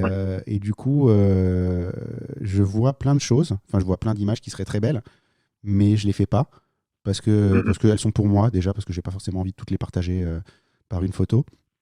Et justement, mais par contre, j'aime bien les voir. J'aime bien les voir parce que même je vois mes enfants sous un beau jour, sous une belle lumière aussi, Oui, et elles sont dans ma mémoire comme ça. bien Dernière sûr. question rapide par rapide. Vas-y. Qu'est-ce que tu fais de ton temps libre? Je sais que tu es arbitre de basketball, donc je vais te poser la question directement. Ça fait partie de ces Je n'ai, choses-là. je n'ai pas beaucoup de temps libre. Parce que l'arbitrage, je suis en deuxième division en France. Ça s'appelle la Pro B chez les garçons et en première division chez les filles. Et donc l'arbitrage, c'est une activité professionnelle avec beaucoup, beaucoup de protocoles à respecter. On est très suivi, on est filmé en live, donc on a une recherche d'expertise de performance sur le terrain. Donc pour moi, c'est une deuxième activité professionnelle. J'ai peu de temps libre, j'essaie de sortir quand je suis pas dans un livre de marketing ou de business ou ce genre de choses. J'essaie de sortir pour m'aérer l'esprit, de faire des choses que je fais pas d'habitude, c'est-à-dire bien loin du coworking blindé d'entrepreneurs et de start-upers où je suis, et bien loin du marketing, et bien loin de la photo du point de vue prise de vue. C'est-à-dire que je vais essayer d'être dans la nature et de me ressourcer. Finalement, je trouve qu'on est, quand on est dans cette course infernale à l'entrepreneuriat, on perd des fois presque le sens des choses les plus simples comme être connecté avec la nature.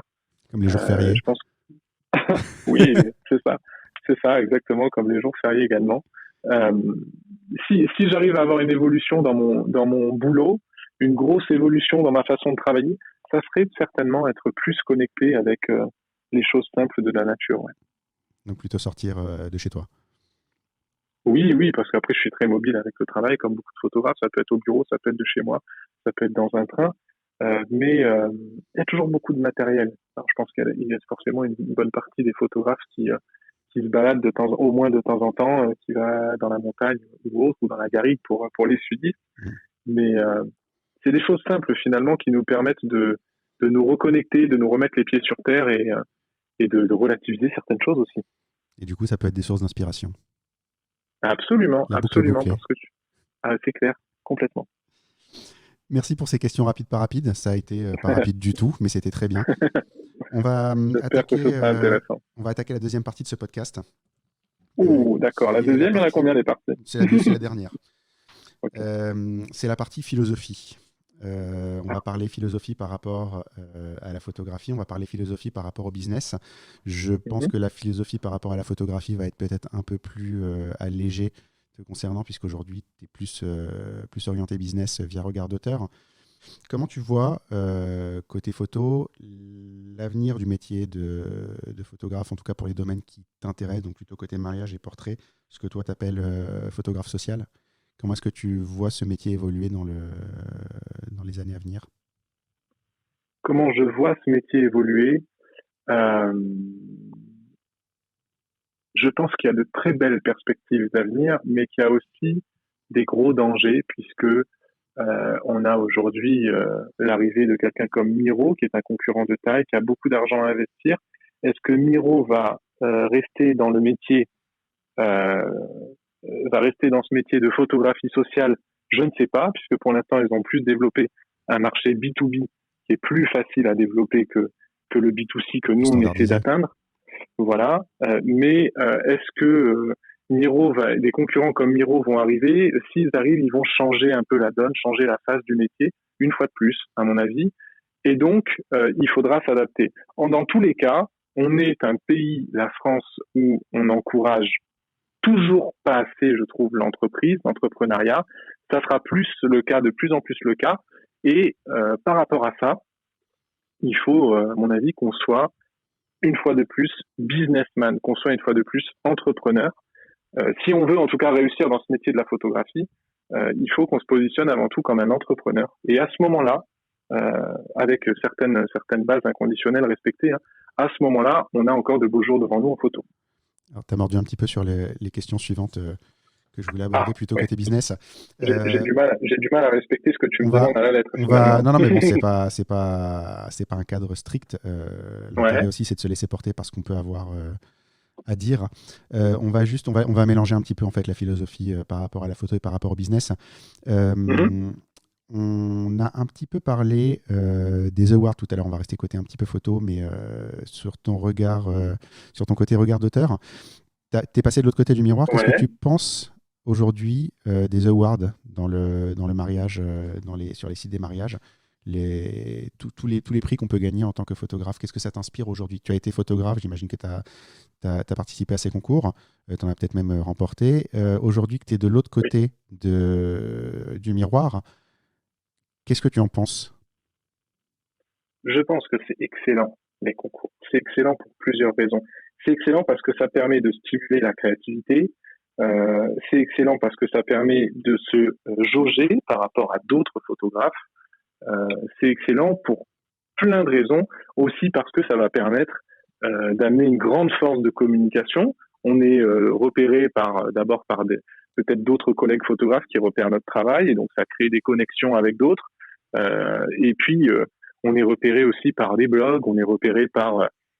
C'est un apporteur d'opportunités, les concours, évidemment, en particulier quand on les gagne. Mais encore une fois, pour les gagner, il faut y participer, et plus d'une fois. C'est pas quand on arrive dans un concours qu'on se dit « ça y est, je vais gagner des awards et je vais être célèbre tout de suite ». Il faut souvent une période, mais ces concours, pourquoi nous, on met en place des concours avec Regard d'auteur? C'est parce que Regard d'auteur, le but, c'est d'obtenir de la visibilité auprès du client final. Et les concours permettent de sortir des photos, encore une fois, qui soient plus authentiques ou qui soient plus des photos issues de shoots d'inspiration, mais permettent ces concours de sortir des photos qui font rêver les clients, qui sortent du quotidien. Donc je trouve en ça que les concours, c'est génial. D'accord, parce que je le voyais plus d'un point de vue marketing, d'un point de vue marketing du photographe. C'est vrai que je n'avais pas forcément pensé au côté du site qui organisait ces concours, qui effectivement peut s'en servir dans sa communication également. Comme tu es du côté des juges maintenant, qu'est-ce qui fait une photo gagnante? Alors, c'est intéressant que tu me demandes ça, puisque je ne suis pas du côté du jury. C'est moi qui vais diriger le jury, qui est composé toujours de 3 personnes sur les concours, mais je ne participe pas à la notation. Sur l'évaluation également des photographes, on a un système d'évaluation avec 4 juges cette fois. Je ne participe pas non plus. J'interviens simplement s'il y a un problème de notation ou autre. D'accord. Maintenant, qu'est-ce qui fait... Exactement, un arbitre. Je suis dans mon rôle sportif, aussi sur Regard d'auteur. Exactement. Mais qu'est-ce qui fait une photo gagnante? Pour te répondre par rapport aux critères que j'indique moi au jury chez regardauteur.com, c'est déjà une maîtrise technique, parce que c'est important à mes yeux, et la créativité qu'il va y avoir dans l'image, la créativité, l'originalité que va présenter la photo. Donc, en premier lieu, il y a toujours cette partie technique, comme on en a parlé, qui est numéro 1, je dirais, c'est le critère numéro 1, c'est la lumière. Le critère numéro 1, c'est la lumière. Après, si tu fais différents concours, nous, on a des critères, donc technique et créativité, qui sont assez larges à l'appréciation du jury. Si tu fais d'autres challenges, comme le Portraitiste de France, par exemple, qui n'est pas un concours au passage, mais comme le Portraitiste de France ou autre, tu vas avoir beaucoup plus de critères, ça va être peut-être plus académique, etc. Donc, suivant les concours aussi, tu peux pas dire qu'est-ce qui fait une photo gagnante, en fait. C'est chez Regard d'auteur, je t'ai donné les critères, mais suivant les concours, tu vas avoir différentes appréciations. Tu vas avoir différentes approches et appréciations. En tout cas, une chose est certaine, c'est que je suis celui qui donne le dernier mot sur les concours, sur regardauteur.com, ça c'est vrai. Et il y a une chose qui est importante pour moi, c'est que, encore une fois, j'ai l'approche photographique, mais aussi l'approche marketing. Et je me dis, quand je regarde les photos de concours, je vois les notes qui ont été mises par le jury, évidemment, donc ça, je ne peux pas influer dessus. Mais je me dis, qu'est-ce qui va plaire aux gens dans les photos qui ont les meilleures notes, là, qui vont recevoir un award? Est-ce que ces photos-là vont plaire aux gens ou pas? Est-ce que ces photos-là, pour communiquer du point de vue marketing, elles ont quelque chose d'attrayant? Évidemment, voilà. Ce qui moi, me satisfait le plus dans ma partie business aujourd'hui, c'est de voir des photos où je me dis, ah ouais, les gens, ça va les faire rêver. Et donc, c'est forcément un critère aussi indéniable que j'ai en tête. Peut-être qu'un jour, ce sera un critère de notation qui sera donné au jury aussi. Mais même s'il n'y a pas de critère marketing, ce critère quand même de faire rêver les gens, je pense que dans les concours, il est toujours bien présent. C'est indispensable. Oui. Tu as mordu un petit peu sur les questions que je vais te poser maintenant un petit peu plus tôt. On rebifurque côté business, philosophie côté business. Tu parlais tout à l'heure du fait d'être un entrepreneur avant d'être un photographe. Tu veux que je développe sur cette idée-là? Je veux bien que tu développes quelle base en fait tu estimes aujourd'hui qu'un photographe professionnel doit avoir et qu'est-ce qui va faire qu'il aura du succès lui plus qu'un autre? Quelle base il va avoir? D'accord. Alors, partir sur de bonnes bases, en effet, comme je l'ai dit, la réalité, c'est qu'il faut être entrepreneur avant d'être photographe. Et des bonnes bases de business, dans ce que... J'ai réfléchi un petit peu à cette question, je me suis dit, qu'est-ce qu'on pourrait dire de plus important? Et dans ce qui me paraît le plus important, il y a déjà trouvé un marché à potentiel. Puisque alors là, c'est vraiment un point de vue de business, hein, ça n'est pas un point de vue photo. Quand on est photographe, bien souvent, on se dit, moi j'en ai marre de mon boulot. Sur les reconversions, on a une majorité de gens qui sont en reconversion professionnelle, et on se dit, moi j'en ai marre de mon boulot, je veux faire de la photo. Mais on réfléchit pas, est-ce qu'il y a un marché à plus ou moins fort potentiel? Je donne un exemple précis. Si on va sur la photographie de mariage aujourd'hui pour faire du milieu de gamme sur de la photographie entre, on va dire, 1000 et 2000 euros la journée de reportage de mariage, donc une moyenne de 1500 euros la journée complète, avec un style de photo, voilà, c'est un peu vivant, c'est lifestyle, de photos avec un preset qui ressemble finalement à des centaines de photographes en France. Il faut savoir qu'il y a plus de 33 000 photographes auto-entrepreneurs aujourd'hui en France. Il faut savoir que 50% de ces photographes gagnent moins de 10 000 euros par mois, par an. Voilà, par mois. Absolument, absolument, de chiffre d'affaires. Donc c'est ce qui est assez compliqué. Mais si on va sur ce créneau-là, eh ben, on ne va que ressembler à quelqu'un d'autre. Et donc, on arrive déjà sur un marché qui est saturé. La seule chance de réussir sur un marché qui est saturé, c'est de se différencier. Et là, on parle de gens qui font la même chose que les autres. Donc, au final, quand tout est comparable, quand tout est comme deux gouttes d'eau avec ton concurrent, qu'est-ce qui reste à comparer? C'est le prix, tout simplement. Et donc, trouver un marché à potentiel, ça peut être aujourd'hui la photographie de naissance, par exemple. Il y a beaucoup plus d'offres en naissance qu'il y en avait avant, avec une bonne qualité de photo, une très très bonne qualité de photo, hein, même sur les derniers portfolios que j'ai vus. Mais la photographie de naissance, par exemple, il y a toujours un potentiel à exploiter sur la photographie de grossesse et de famille également, en particulier de grossesse. Sur Instagram, les photos de grossesse, ça marche très bien. Donc, je pense qu'il y a un potentiel. En tout cas, il faut trouver un marché à potentiel. Il ne faut pas se dire qu'on va aller faire du mariage parce que finalement, c'est ce qui paye en photographie, quoi. Il faut essayer de trouver sur quoi on va apporter quelque chose. Si je résume. Exactement, parce que c'est ce qui paye, c'est ce qui se dit, mais la réalité des choses, comme tu disais, entre ce qu'on croit ou ce qu'on pense savoir du métier et ce qu'on voit en réalité quand on va avec un photographe sur le terrain, on s'aperçoit que le photographe sur le terrain, finalement, il n'est peut-être pas photographe à plein temps et qu'il a une autre activité qui le permet de vivre. C'est assez... En fait, ce que tu dis me fait penser à mon autre vie professionnelle, parce que comme beaucoup de monde, j'en ai eu deux. Ma première vie professionnelle a été dans l'immobilier. Et on se retrouve... alors, j'ai été très jeune agent immobilier, c'est mon diplôme de base dans l'habitation. Et on se retrouvait souvent avec des mères de famille qui étaient assistantes ou qui travaillaient dans des magasins, qui en avaient marre, qui détestaient leur job, qui un jour ont cherché une maison, ont vu l'agent immobilier, se sont dit tiens, ça c'est chouette, on se balade tout le temps, je vais faire ça. Et sont devenus agents immobiliers et du coup, tiennent pas longtemps parce que elles voient pas le boulot qu'il faut fournir pour être un bon agent immobilier, parce que c'est comme tout, il y a des bons et des mauvais. Ouais. Et du coup, ont un petit peu dégradé le métier de cette manière-là. Et si elles s'étaient posé les bonnes questions au bon moment, notamment qu'est-ce qu'elle pouvait apporter dans ce milieu-là, une des règles du bon agent immobilier, c'est pas d'être sur le terrain le plus large possible, c'est que ta rue, tout ce qui te passe dans ta rue, tu dois le savoir. Si tu es capable de faire ça, tu es un bon agent immobilier. Tu vois ce que je veux dire? C'est d'être capable aussi de resserrer tes compétences suffisamment proches de toi pour être très très bon dans un domaine extrêmement précis. Et tu peux après t'élargir un petit peu si tu veux, mais par contre, le cœur de ton activité, tu dois le tenir. Donc si tu fais toute ta ville, mais que tu maîtrises ta rue à mort, c'est beaucoup plus important que d'être sur toute la ville et puis d'être un peu lâche sur ta rue. En fait, il faut vraiment avoir ce cœur d'activité que tu tiens. Je pense que ça recoupe un petit peu ce que tu viens de dire. Ah oui, complètement. Complètement. On va reprendre ici l'état du marché, en fait, puisque toi, par regard d'auteur, tu as pour objectif de mettre en relation des bons photographes avec des bons clients. Tu te retrouves en concurrence frontale avec des Miro qui aujourd'hui n'ont pas forcément les mêmes priorités que toi, on va dire. Oui, alors il faut voir aussi qu'est-ce qu'on veut faire dans notre métier, parce qu'aujourd'hui, on a beaucoup de gens qui étaient à plein temps, et puis aujourd'hui, donc ça c'est précédemment plutôt, et puis aujourd'hui, on a beaucoup de gens qui sont à mi-temps et qui font autre chose à côté. Soit qui sont à mi-temps parce qu'ils veulent un mi-temps et pas plus, soit qui sont à mi-temps parce qu'ils ont un autre job à côté. Et donc, dans ce cadre-là, tu vas pas avoir les mêmes besoins financiers, tu vas pas avoir les mêmes besoins aux clients. Si tu reprends l'exemple de Miro, c'est une ubérisation de la photo. Donc, tu peux aller constater ce qui se passe chez les drivers Uber. Ouais. Exactement.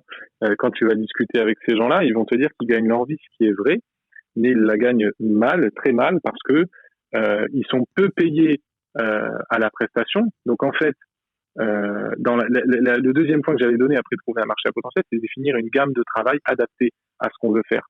Ça peut être travailler sur plutôt du haut de gamme, des prestations qui vont être de fait plus onéreuses et en faire moins. Ça peut être aussi faire de la prestation en quantité, comme du Uber.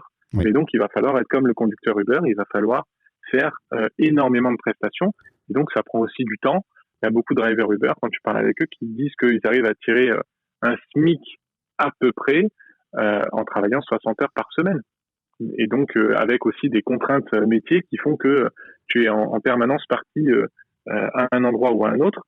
Et donc, quand tu es dans ce schéma-là, tu perds la liberté d'entreprendre, la liberté de photographier que tu avais voulu trouver justement en devenant photographe. Tu redeviens un peu l'esclave d'un système. C'est ça un système qui veut capter l'essentiel des bénéfices de ton travail sans fournir lui-même le travail oui, alors après, là, c'est encore... c'est un autre débat philosophique.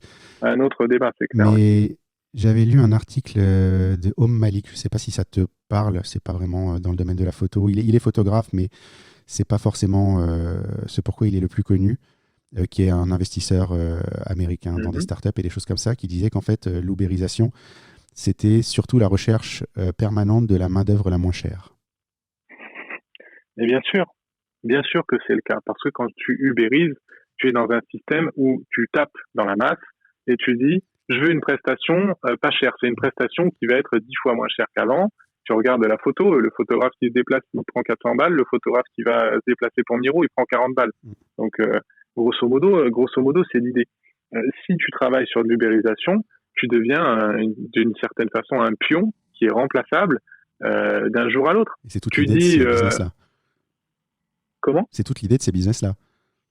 Mais bien sûr, l'idée de ce type de business, de ce type de plateforme qui ubérise, c'est de ne plus avoir de contraintes du tout et donc de pouvoir faire en sorte que moi, si j'ai envie de devenir conducteur Uber, ou toi, Julien, si tu as envie de devenir conducteur Uber demain, tu puisses le devenir et remplacer un autre gars. Donc, il n'y a plus de dimension humaine là-dedans. On n'en a rien à faire de savoir si le conducteur Uber, sa voiture est en panne, il a cartonné, ou sa femme est malade, ou son gamin est malade, et donc il doit rester à la maison. Mais tu t'en fous de ces problèmes, juste humaine. Tu le remplaces.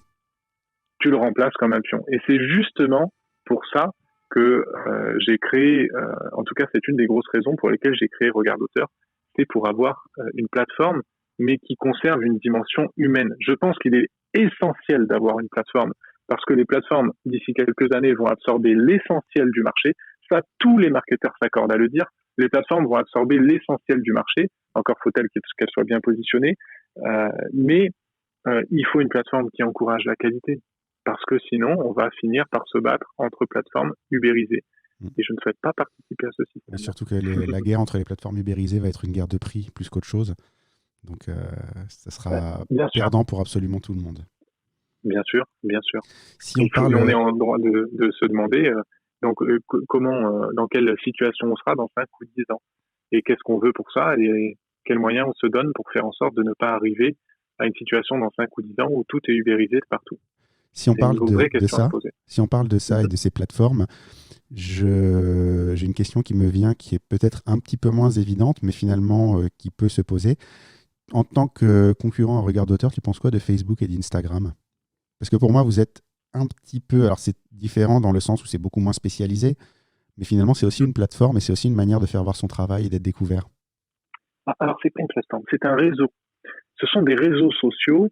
Ce sont des réseaux qui ne sont pas pour nous considérés comme des concurrents. Ce sont des réseaux que nous, on exploite, qu'on utilise aussi pour communiquer et donc pour attirer un certain type de clientèle sur notre site web pour que la finalité, évidemment, ce soit réservé à un photographe. Donc, ce ne sont pas des concurrents. Maintenant, Facebook et Instagram bien utilisés peuvent te permettre à un moment de mettre en avant certains produits, certains services, mais il faut savoir que, et ça on a déjà parlé un petit peu ensemble, il faut savoir que ça ne sera pas de façon gratuite, c'est inévitablement de façon payante, mais encore une fois, on dit quand c'est gratuit, c'est toi le produit. Quand on a quelque chose qui est en permanence gratuit, si c'est pas passager pour une offre de lancement, pour lancer un produit, ça peut être c'est qu'à un moment un peu inévitable. Mais voilà, à un moment, c'est toi le produit et en fait, il y a un moment où ça va tout simplement pas fonctionner. On te ment quand on t'explique que c'est gratuit et que ça va bien marcher.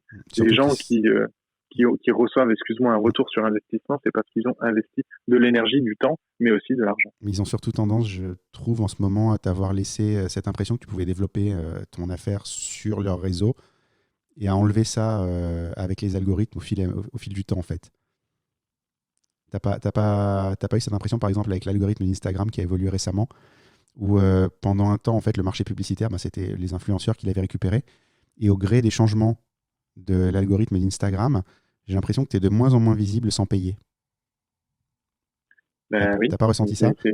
Moi, je vois ça dans... J'ai ressenti la même chose, mais c'est normal, si tu veux. C'est normal. J'ai des gens qui arrivent en ce moment sur Regard d'auteur. Alors, c'est extrêmement à la marge.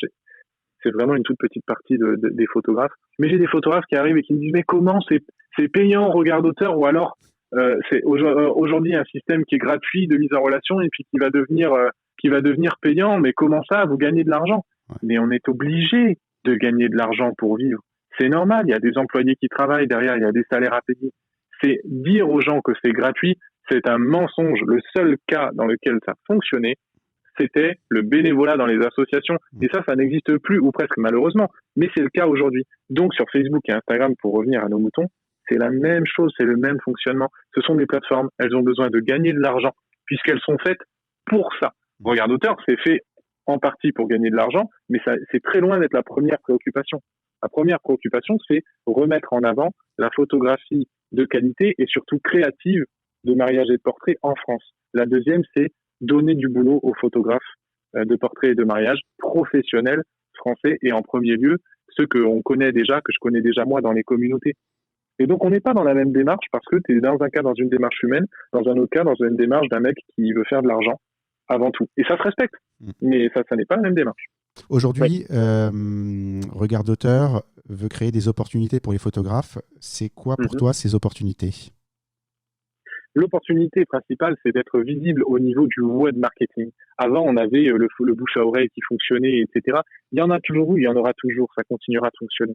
Simplement, aujourd'hui, il faut qu'on soit visible sur Internet, puisqu'on le sait et on le dit, on n'arrête pas de le répéter, il y a de plus en plus d'achats qui sont faits directement par Internet. On fait ses courses, moi je fais mes courses au Drive, comme certainement beaucoup de gens aujourd'hui, on fait ses achats sur Amazon. Le commerce évolue, donc on aime ou on n'aime pas cette idée-là, mais il faut s'adapter en termes de business, d'entrepreneuriat, en termes de marketing. Et donc, par rapport à ça, être sur une plateforme comme Regard d'auteur, c'est une réelle opportunité, à mon sens, pour les photographes. Et pourquoi ça ?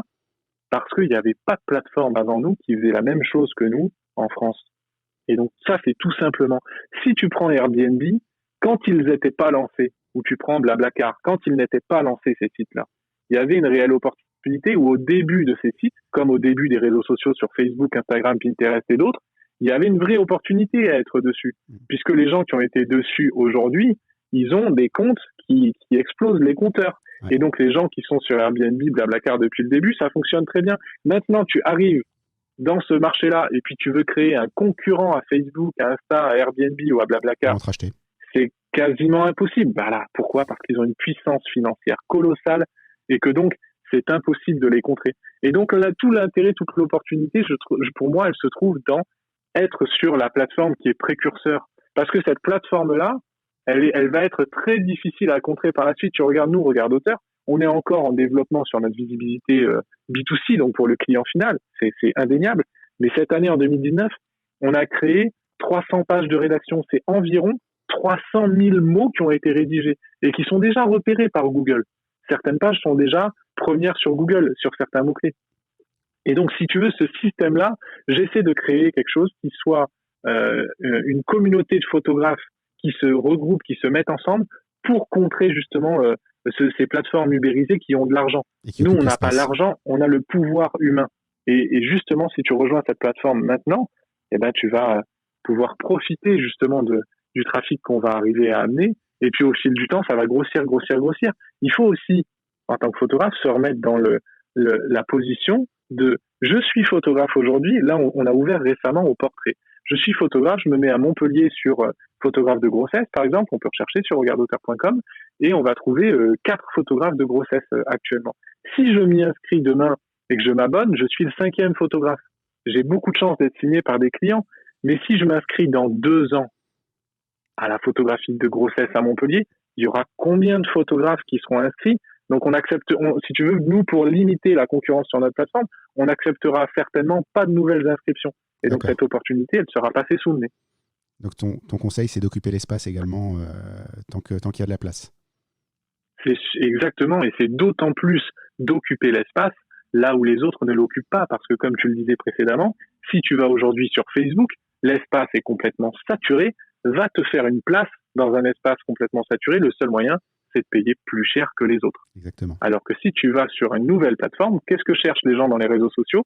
Ils cherchent le nouveau réseau social qui va émerger, mais qui n'est pas encore très connu. Et pour moi, c'est la même chose, Regardoteur, en termes de plateforme. C'est une plateforme qui est encore peu connue du grand public, qui est en train d'émerger. Et donc, c'est dans ce cadre-là que c'est, à mon avis, une belle opportunité à prendre. D'accord.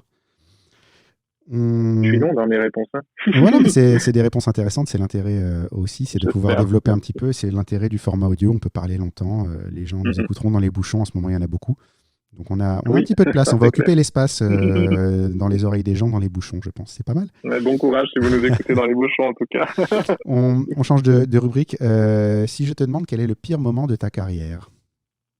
Le moment le plus dur, j'en ai jamais parlé. Le moment le plus dur, c'est que quand on a lancé Regardoteur, j'ai même du mal à en parler, tu vois, mais on a eu l'idée, l'idée a émergé l'été 2016 où j'ai dit vraiment je lance, et on a lancé en avril 2017. Entre-temps, on a trouvé ce nom, Regardoteur, ça plaisait pas à tout le monde, ça fait toujours débat, etc. Mais il faut bien s'arrêter sur un nom à un moment qui nous convient, nous correspond, et avancer, exactement, prendre des décisions pour avancer. Et à ce moment-là, dans mon business, j'avais quelques personnes qui étaient autour de moi, des gens qui devaient faire partie du jury, etc., d'évaluation, etc. Et pour des raisons qui leur sont personnelles, je leur jette pas du tout la pierre. Mais ces gens-là, ils ont quitté le navire. Je devais m'associer aussi avec une autre personne. Cette personne-là, elle a quitté le navire. Mais encore une fois, je remets pas du tout en cause les questions. J'en ai jamais trop parlé parce que c'était trop douloureux, vraiment trop douloureux. Mais à ce moment-là, j'ai appelé mes proches, j'ai appelé mon papa, j'ai appelé mes proches, et mes proches, y compris les 2 personnes qui avaient investi dans Regardoteur.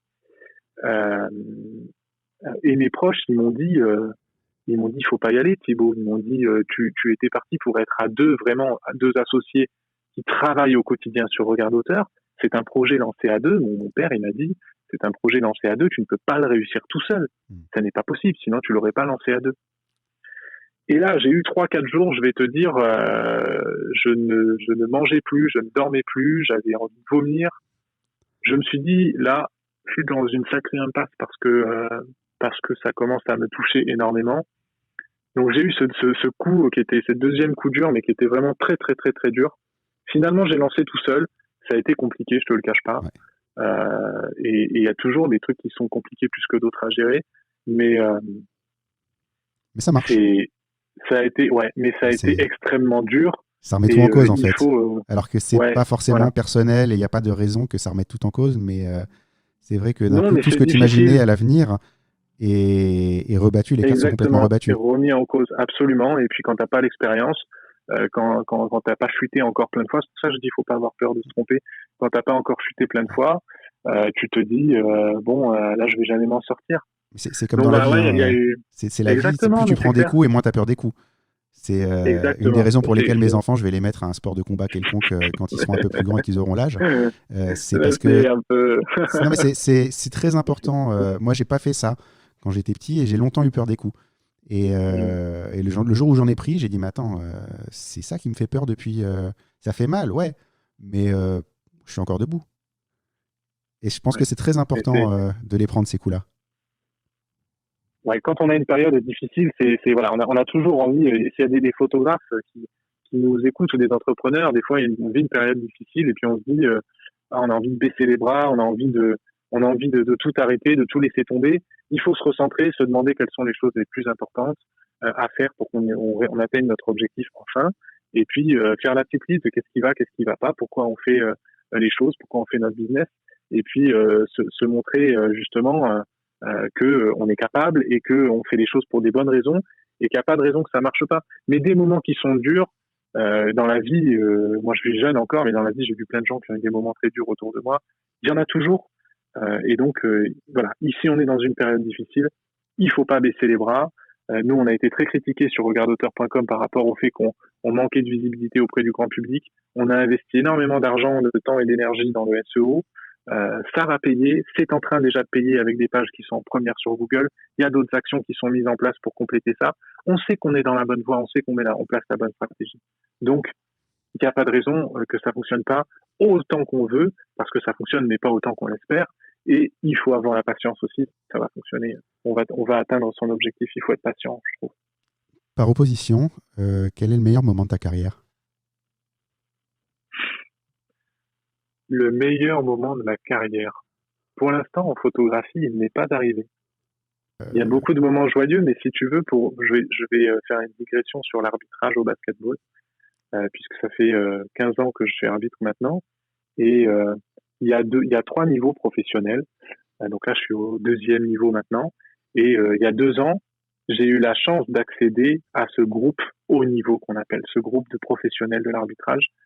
Et ça, c'était une victoire. C'était une victoire. J'ai mis 13 ans avant de l'atteindre, mais c'était une victoire. Ça a été un combat. Ça m'a demandé beaucoup d'entraînement, beaucoup d'heures passées dans les salles à l'entraînement, dans les différentes villes où j'étais, beaucoup de sueur, beaucoup de persévérance, beaucoup de doutes, beaucoup de remises en question, beaucoup de moments de pleurs aussi.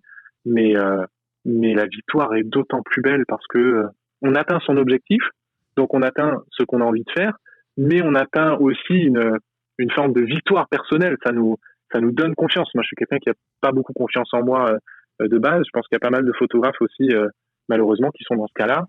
Et quand on arrive à atteindre les objectifs, ça nous donne beaucoup plus confiance en nous. C'est pour ça que il faut pas avoir peur de l'échec et c'est pour ça qu'il faut tenter des concours, faut tenter des choses, faut aller à la rencontre des autres parce que petit à petit, on va franchir des paliers et ça nous aide à nous construire. Ça, mon passage à haut niveau dans l'arbitrage, c'est un très très beau moment parce que c'est aussi un moment où mes proches ont eu une certaine forme de reconnaissance par rapport à moi. Tu as montré à tout le monde que tu avais réussi. Oui, mais c'était pas une question de se vanter, c'était une question d'obtenir la légitimité du cercle proche. Et en photographie, c'est la même chose que j'attends en atteignant les résultats avec regard d'auteur aussi haut que je veux les atteindre pour pouvoir ensuite c'était la question embrayer sur encore d'autres projets. Est-ce que je peux extrapoler que le meilleur moment de ta carrière photographique, c'est le jour où regard d'auteur va passer en division supérieure ? Exactement, c'est le jour où regard d'auteur va entrer en division professionnelle. Pour être tout à fait transparent, je pense que le jour où ça fonctionnera suffisamment bien pour qu'on ait une proposition de rachat, là, peut-être même que ce sera de la part d'un concurrent, et peut-être d'un concurrent que nous, on combat au quotidien. Ouais. Parce que quand tu parles de proposition de rachat, ça ne veut pas dire que tu l'accepteras, ça veut juste dire que quelqu'un essaiera. Exactement. Ça veut dire que ça ne sera pas une opportunité pour nous, ça sera l'occasion de se rendre compte à quel point, aux yeux de quelqu'un d'autre, peut-être d'un concurrent, on a de la valeur. Et c'est là-dedans que je trouve que la réussite aussi est importante. C'est prendre confiance en soi, prendre confiance en son entreprise, voir à travers les yeux de quelqu'un d'autre que on a de la valeur. Donc si je reprends ce que tu as dit, le meilleur est à venir. Le meilleur est à venir. The best is yet to come, c'est exactement ça. Mes dernières questions. Qui est-ce que tu Ouais. me recommanderais pour un prochain podcast? Il y a une personne qui partira peut-être encore plus loin dans les longues discussions que moi, parce qu'il n'y a pas de bonne ou de mauvaise situation, comme j'ai dit. Comme dit le scribe, la vie, c'est d'abord des rencontres. Et donc, je te suggérerais de voir mon ami Thibaut Chap, qui est une extrêmement belle personne, avec beaucoup de belles ressources à partager, et qui me fait d'autant plus plaisir qu'il partage, je pense, globalement la même vision du métier que moi. Donc, Thibaut Chap. Parmi beaucoup d'autres personnes à te recommander, mais Thibaut Chap. Thibaut, si tu nous écoutes, surveille ta boîte mail. On a beaucoup abordé ton actualité, mais on va la résumer en quelques phrases en fin de podcast pour que les gens puissent avoir un petit résumé clair en fait, de tout ça. Donc ton actualité, c'est évidemment Regard d'auteur. Oui. Où est-ce qu'on peut te trouver sur ce sujet-là? Sur regardauteur.com. Pour le site web, on peut nous contacter, on peut me contacter de différentes manières. Donc, on peut me contacter à contact@regardauteur.com tout simplement. Là où je suis le plus réactif et le plus longtemps dans la journée, c'est sur Messenger. Donc Thibaut Bissuel, tout simplement sur mon compte perso qui est un compte professionnel. Voilà, on est beaucoup sur Instagram aussi, donc on est réactif sur Instagram. Sur Instagram, quand tu tags Regard d'auteur, ça nous permet dans tes publications ou dans tes stories, ça nous permet derrière de te mettre en avant et donc de te repartager dans nos stories à notre tour. Ça, je trouve ça sympa aussi. Voilà. Super. Je mettrai tous les liens dans les notes d'épisode pour te retrouver. Et je tiens à te remercier d'avoir joué le jeu, d'avoir participé à ce podcast, d'avoir vraiment partagé tout ce que tu avais à dire. Un grand, grand merci Thibaut d'avoir participé à ce podcast. Merci à toi de m'avoir invité et puis de laisser la place à cette photographie là, à cette vision photographique là. Je trouve que ça permet d'encourager aussi cette vision de photo de qualité, ou en tout cas qui porte à plus de réflexion que ubériser la photo, que simplement aller sur un lieu faire une photo. Merci de cette initiative qui est super belle et bon courage, bon vent pour la suite sur cette initiative des podcasts. Longue vie à Regard d'auteur et longue vie à Dans l'œil du photographe. C'est le mot de la fin. Merci, à très bientôt. Au revoir. Merci à toi.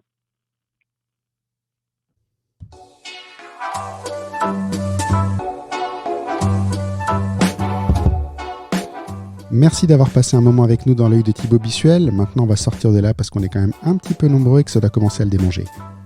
Si vous avez écouté jusqu'ici, c'est que le contenu de cet épisode vous a plu et vous apporte quelque chose. Vous pouvez nous aider à développer notre public de plusieurs façons. En vous abonnant au podcast, en partageant le lien de l'émission sur vos réseaux sociaux avec un petit mot gentil pour le conseiller à vos amis, en parlant de nous et en partageant le lien sur les groupes de photographes dont vous faites partie, en laissant des notes et des commentaires sur votre application de podcast préférée pour qu'on monte dans les classements, et en contactant les photographes que vous aimez, mais surtout que vous connaissez, ne les harcelez pas en mon nom, pour leur dire qu'il y a un super podcast qu'ils doivent absolument faire. Ça fait une vraie différence en termes de visibilité, ça nous permet de développer la notoriété de ce podcast et d'avoir plus d'écoute, donc de produire plus d'épisodes, et surtout de vous faire visiter les invités toujours plus intéressants. Je vous rappelle également que je suis avant tout photographe événementiel et que vous pouvez me retrouver sur mon site juniorpasternak.com pour immortaliser vos mariages, bar mitzvah et autres événements d'entreprise. N'hésitez pas à me suivre également sur Instagram et à m'ajouter comme ami sur Facebook. Et sur ces bonnes paroles, c'est tout pour aujourd'hui. Je laisse le mot de la fin à mes enfants Violette et Samuel qui voulaient absolument participer au nouveau projet de papa. C'est maintenant chose faite.